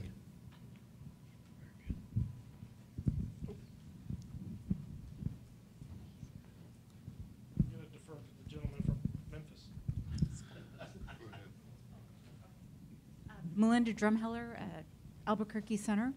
Just to add on to what you were saying about the taping, and I agree that kind of, I think, sort of limits some of the conversation.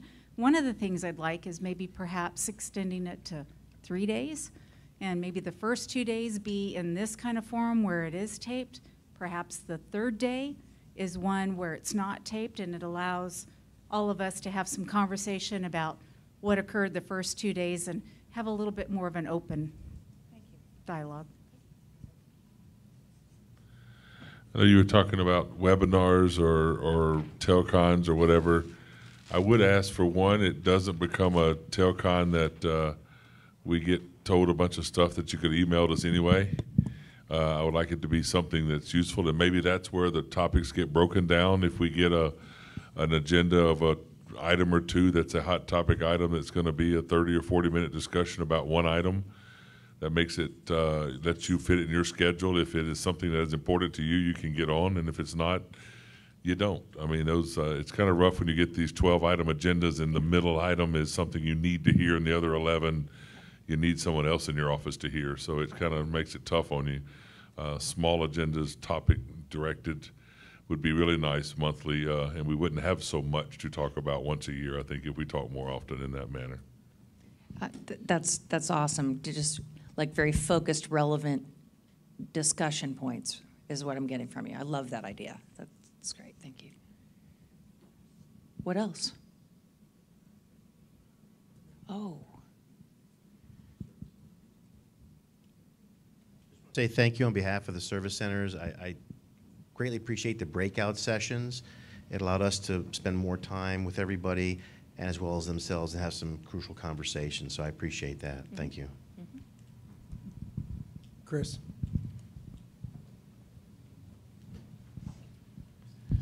Again, Wayne Dern from Oakland Center.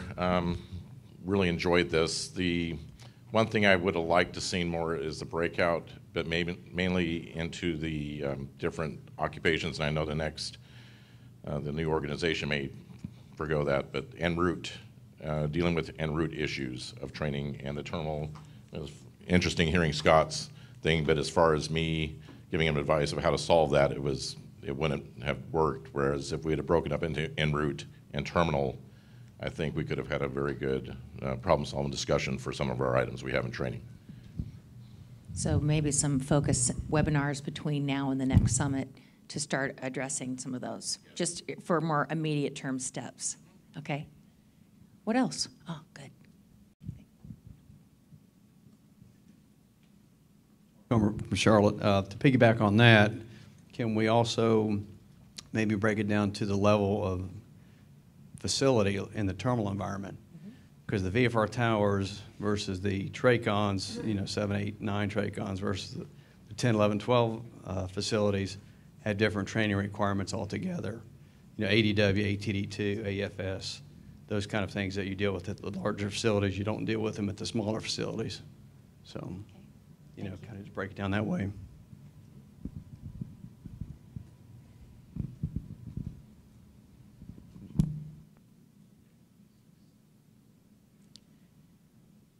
So things that we heard loud and clear, we still need to look at basic radar training. And because we heard that from almost every group when we were getting feedback. We heard facility training administrator training is a high priority to revise, rework, rethink. What else did we hear? You got a microphone. En route. When are you shy? En route 3 and 4, possibly combining those up. So, what else would you give? I think those are the main ones. The FTA, en route 3 and 4, RTF pass fail. That's an interesting topic. I've talked about it a few times, and that's got to be discussed at a much higher level if it's going to go to a pass fail. And I guess in a different form, I'd like to know why you think it needs to be pass fail. And we just recently made a change, and maybe as you begin to see these new students that are the product of the new course not being a pass-fail, if something changes. we just started doing this about 2 or 3 months ago. It's only been maybe 40, I guess maybe a handful of folks that have left the academy to the field under the new structure, which is not pass-fail. And for those facilities that have received those individuals, have they seen a change in the type of individual that showed up or their skills when they showed up? I think another thing that's really interesting, that as these metrics get placed into all of the work we're doing, we are noticing things that drive and that support some of the recommendations we're hearing. So as we gain more metrics and we have the data to support our decision making, it makes it a lot easier. So the problem is that a lot of those metrics were not in place until recently. So it may take some time, but those discussions will take place. So I also heard over the course of the last 16 hours of being in this room with y'all that there was a whole bunch of things that we've been doing, and despite, to Scott's point, that we've had telcons every month, you had no idea about. And so Christy is here in the back, and she's a strategic communications expert. So she and I are going to be spending a lot of time together, along with the whole management team, thinking about how we can get this information out to you on a regular basis. I think I would like to do a monthly cadence, because then, Scott, we can reserve the time that we're talking with each other to be topical and focused. And so that you have things that you can share with your support specialists or other people in the facility, other managers, et cetera, and you can see what's relevant. I also want to commit that we send you in soft copy the current iteration, and every 6 months, as we continue to polish and tweak our strategic plan into the future, you can crowdsource it and give us feedback of what else we need to do to polish it, and send you our quarterly reports. I just did a little kind of casual survey of people walking around and asked, have you been getting our quarterly reports? Because I've been sending them out to my peers. So who has gotten our training quarterly reports? Yeah, so that was good feedback. Thank you. It's a gift. So we're going to just send them direct to you from here forward, so that you can have them, because I want you to see what's going on, not just with air traffic, but with technical operations. It's a shared report, and get your feedback about what we're not putting in there that needs to go in, and what you're curious about, because I think that will be helpful too in learning together and being relevant to you all, who are the people that we serve. So those are just some things that I heard. And the other thing, to your point about the agenda, Dana, for our Tech Ops Summit that's coming up in a month, we had a little bit more time for planning, and so we used Cammie's research survey mechanism to peruse the training community in Tech Ops to find out about topics that were most relevant for them to work on. If you guys want us to use that survey tool to come up with an agenda of things that we do, now for the next 12 months or to whenever it is that we have our next summit, we can certainly use those kind of tools so that we're really making it as relevant as possible to you all, because your time is valuable. And Abby, as a reminder, I was told, and I promised Christy that I would bring this up, please, can you go over again the mentor opportunity for these individuals? Yeah, so also walking around, I've heard from a lot of people, hey, I'm new in my job. And when Dwayne asked the question about who was at the what did you call it, TRT? Is that the training requirements tool? Okay, because I thought, well, maybe it was another TRT. There's all these acronyms. So there were only like 3 people that raised their hands, so that tells me that there's been some change in who's been in these roles, and so there is a really important aspect about sharing knowledge and lessons learned. And so that mentor relationship of asking for help and being helpful becomes really part and parcel about that, because our role is really to be a facilitator of information, because the knowledge that is in this room and the knowledge of the people that work with you is really where the power of this is. So we've got those sign-up sheets, and we'll be putting that also out with our minutes. Our plan is links to all the videos. Wow, that was very dramatic, Conley. Links to all of the videos, copies of all of the presentations that were on the board, and we've been writing down all the questions and answers, and so we're going to send out the Q&As as well, because we want that to be helpful. And so we'll send out that. Oh, and last but not least, thanks to everybody for having your picture taken on the map. We've really covered all the way to Guam. And so when we send out the roster with names and contacts, we'll be putting pictures of that you took digitally along with it, so you have a face with a name when you go home. Or when you're back home, you got it. Okay, Christy. Gee, thanks. How can we sign up for work groups?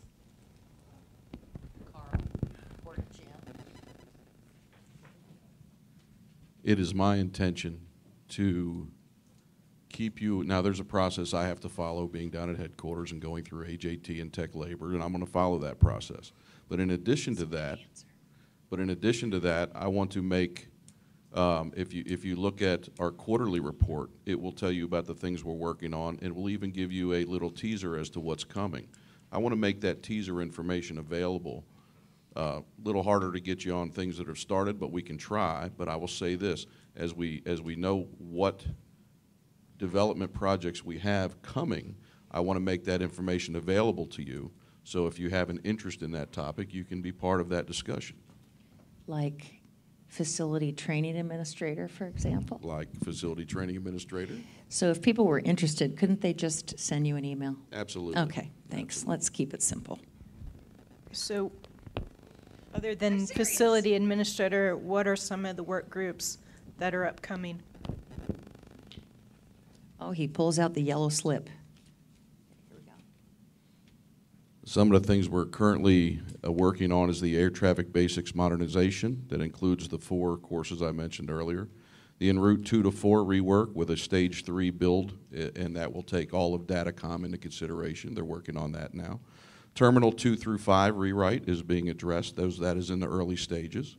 Facility training administrator course. The training review board process is actually, they're having a work group this week. The traffic management courses as a whole, we're going to do a gap analysis on them and have some subject matter experts talk to us about how we can take those numerous courses and draw them down, possibly put them in a different style of delivery so we can get the right information to the people that need it. Not everybody needs the way the courses are set up right now. We talked, let's see, the OJTI is complete with the human factors portion, and that's going to be rolling out in September. Well, I have a list of 31. These are the ones we're currently working on. And we have a bunch that are in the earlier phases that haven't quite gotten to the requirements stage yet, which is where you want to be and where we want your input early on in the requirements stage. So I can get that information to you.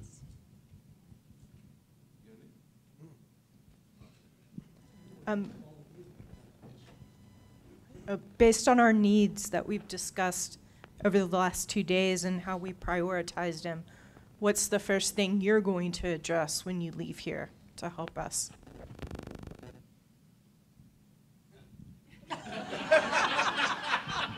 I'm going to answer for Carl. We'll be talking tomorrow about putting together a work group, I think, to address FTA. That's been something I've talked about at the Academy for about 3 or 4 years, about needing to split up the tracks portion of the course and the administration portion of the course. The challenges in the past have been around budget and time and energy and everything else going on. You all reinforcing that message today provides us the momentum to move it forward. And it was a pretty succinct, pretty powerful message about how FTA needs to change.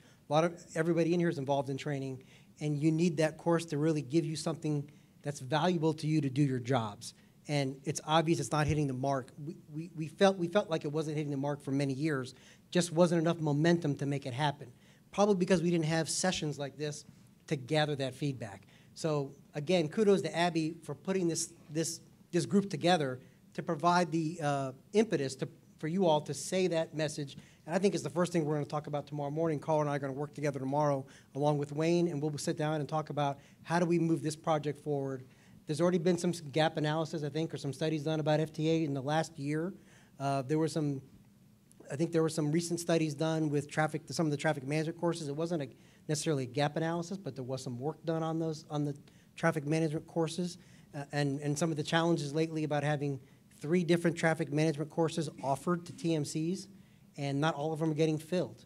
And there's 3 going on at the same time, and so there's a demand, a need for people to be in different places, and you all really don't have the staffing to get people off the floor into those classes. So that's something we're all trying. We've identified as an issue, and we're going to work to move that forward. But tomorrow morning, FTA is going to be, I think, our topic of discussion, number 1. And I guess for me, the thing that I'm going to work on is what I talked about with Christy, and that is we have all these things that we have put a lot of life energy in to support the field, and I need to make sure that we're closing that critical communication gap to make sure we're focused in the right direction, and that what we're doing is relevant to you, but also helping the timing and anticipation of what's coming, so that if there's things that you've got life energy that you want to contribute to, that you're planning for it as well. So that's kind of like the first thing that I'm going to do leaving here, and plus getting all these things out about what we just did over the last 2 days.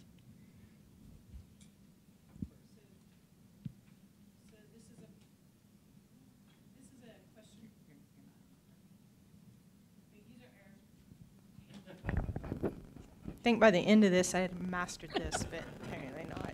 Did I mention I'm an English major? So, Did you take art classes in college? I did, so I never would have made it. And based on the fact that I keep forgetting to turn this on, my memory is crap. So, exactly. So, I should probably be removed from this project. I'm just saying. All right. So, this is a question for each of the panelists. What were you most surprised to learn the last 2 days?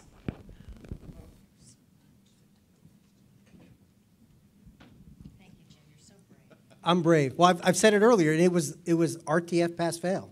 I mean, we heard the feedback before about RTF, and we made changes, and it went from a pass-fail piece to a non-pass-fail piece. And that was the mess. That was part of the feedback we had heard from different, maybe from a different audience, of course. And then here again today, over the last couple of days, hear this, again, this succinct message that RTF should be pass-fail. All groups identified that as a topic. So it's something we're going to go back and talk about. And I'm sure Abby will take that feedback and work with your bosses about if that's something, how do we address that topic and maybe the need from the field. I was genuinely surprised to, I really thought we were going to get a wider spectrum of feedback. Everybody was on the same page is what I'm saying. I expected it to be broader. So I guess that's a good thing for us, that you pinpointed a lot of areas that we had going on in our mind, but you confirmed a lot of things we were thinking, and I just expected it to be a lot broader, so I was kind of surprised that everybody was so in line with one another. I really was. So what surprised me was the fact that so many people had never met so many other people.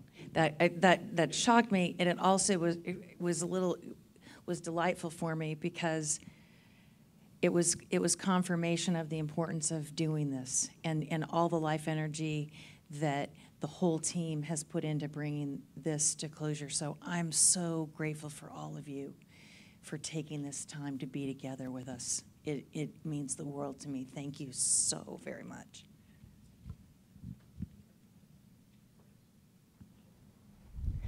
So you've indicated that you're willing and here to help us, and you're listening. And we're hopeful for that. But what can we do to help you? Keep that line of communication being a two-way street. attend the next summit and keep communicating, keep sharing the information to us. If we don't hear from you, it's hard. And sometimes you're talking and maybe we're not getting the information. So opportunities like this at this summit will confirm your opportunity to speak directly if the information is not getting to us. So I think that's a great opportunity. That's what we need from you, is to keep talking, keep sending those messages forward. Before you go. You got to go twice. I know, I love it. And although we are each tasked and overwhelmed at times with our own workloads, you know the people that I need, okay? So when something's coming up and we know we have an opportunity to partake, even if you can't get there, you have the answers as to who can. You know the SMEs, I don't. So leverage that and share that and keep that communication flowing so we can, if you can't be the resource, you know somebody that can. So utilize that. Okay, and then lastly, since you got to go twice, I'll just go once. What I need is for you to all know just how important every one of your inputs are. Because when you're in the middle of a system, that's not usually where the innovation happens. The innovation happens when you're observing, and so everybody's ideas count. So that idea about research about your listening skills was awesome, and I want to try to bake that a little bit, because that's a great idea, and it's just an example of everybody's ideas matter, you know. So don't be shy. The only bad ideas are the ones that aren't shared. That's my request. I just wanted to ask one question of the group in the spirit of you getting to know us, because you were surprised at how little we all knew each other and knew you or back and forth. And maybe this will help you understand maybe a little bit more about us. For those of us in the room that are training managers or training administrators, whatever you are at your facility, raise your hand if you are also doing some other major function. Procedures, airspace, automation, you're a supervisor at the same time, you're an OM doing QC. I think, you know, staffing is a huge issue for all of us from the controller ranks up, and that was really kind of for me too, because I'm wearing like 4 different hats in my facility, and I just want to make sure that everybody's doing that. So I think, am I the only one on that sinking ship? But I think that's a huge challenge for us. I mean, to do a good job, and the job that we are passionate and want to do, really takes a lot of time and intentional effort. And I don't think any of us have that. Not saying, I mean, I'm not making excuses, but I think it's just something that we need to vocalize and admit and accept and face. So. Well, and thank you for that. And to me, that goes so much more to the point about communications that we have with you being relevant. And so if we can send things out and have it be minutes in a Word file that could be posted up talking about what's coming, then we're not taking up that bandwidth on a telecon, and we can have focused discussions about topics that are relevant to you. So I'm very aware and respectful that you've got so many competing priorities, and I don't want to take any more time away from you than is minimally needed. And so those kind of things of what's relevant to you, so that we can deliver messaging and feedback sessions that you can tune into, or get the person that's got the passion and drive on that topic there. I mean, I think that's the best commitment, and then everything else can come in other kinds of communication formats. And until Finley fixes your staffing situation, I hope you know that you have friends now that you can tap into and help resource also.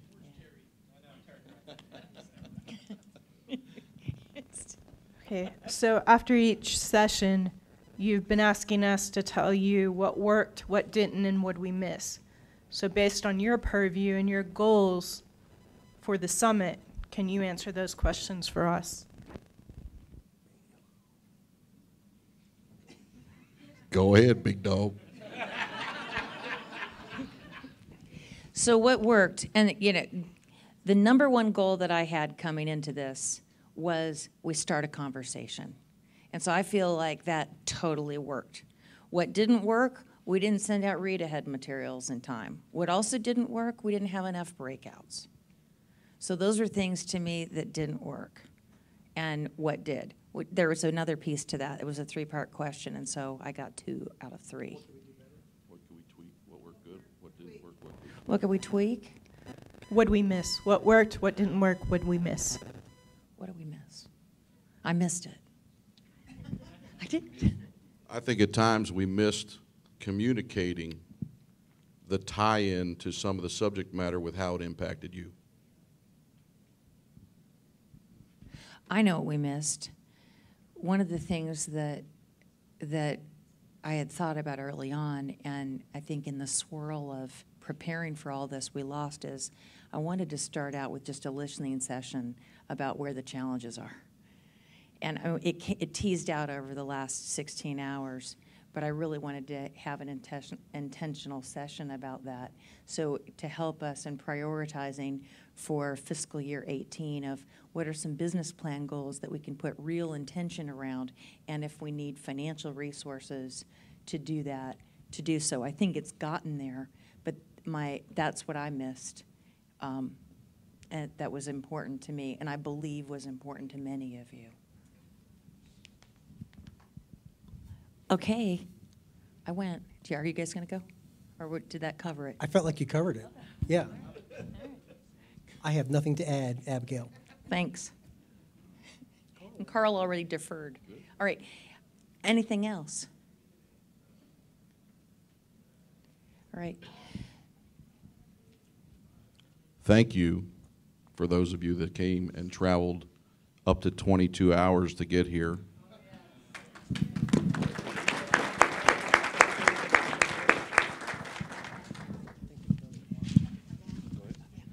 And I'd like to say, to piggyback off what Carl said, thank you to those that watched on the live stream and that provided questions. I think a lot of you provided some really awesome questions that hopefully we were able to address, and I think helped stimulate conversation in the room here. So thank you for you also. So I think gratitude is a really wonderful gift that we can give each other. And so from deepest thanks in my heart for taking the time and energy. If there's anybody else in the room that would like to give thanks before we do a final closeout, is there anybody that is thankful for someone else in the room that they haven't met or anything that they want to express? Just want to, open it up. So we can end on thankfulness. I want to thank you for the facility. This was a nice place to come. The food was good. The accommodations were nice, so we weren't having to travel a long way. It gave us a chance after hours to kind of talk and discuss and sit down and visit. So thanks for doing the homework to find a place for us to. Thanks, Jim. I just made the suggestion, and Abby came down and saw it and loved it too, so it was a pretty easy sell. You come down here, you look at the facility, and like I said, it's a pretty easy sell to get a place like this, so thank you.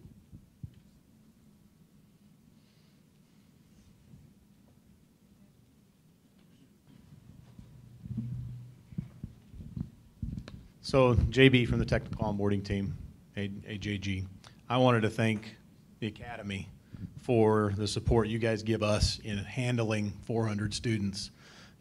My job and our team's job is kind of to stay out of the way. The less the students have to interact with us, the better. That means things are going right. So with that many people and as few problems as we have, that's kind of a testament to how well the operation runs there. And when we need support, we get it, and I appreciate that. And also for you guys from the facilities, we do our best to make things as easy as they can when we send folks out. But, you guys are accepting people that you've never met before coming to your facility, and we don't hear a lot of complaints. We know it's not easy how that works, but we appreciate you being part of the process and supporting that and doing the best with what you got. So I appreciate that. I want to echo that. JB and I work together every day, and we work with Jim. We work, but we never see you on a day-to-day basis. But the product that ultimately that comes out of the academy goes to you. And just like JB said, there are no complaints because we do everything that we can. While for the short time that we have them, we have 4 touch points in there that we showed on the slide that we get to actually interact with them.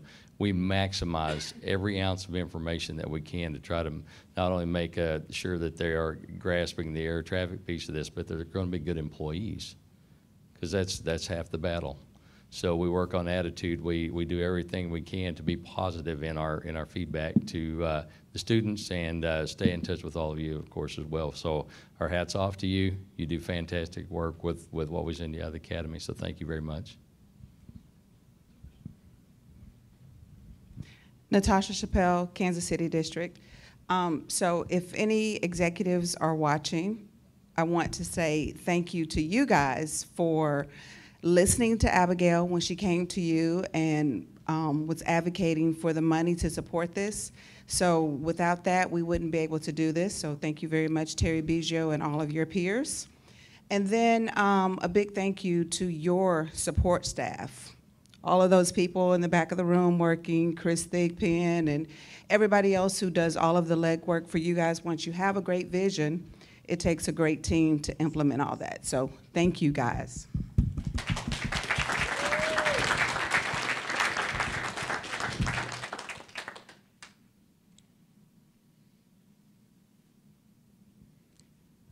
So I was just going to end with thanking the staff. So thank you, thank you, Natasha.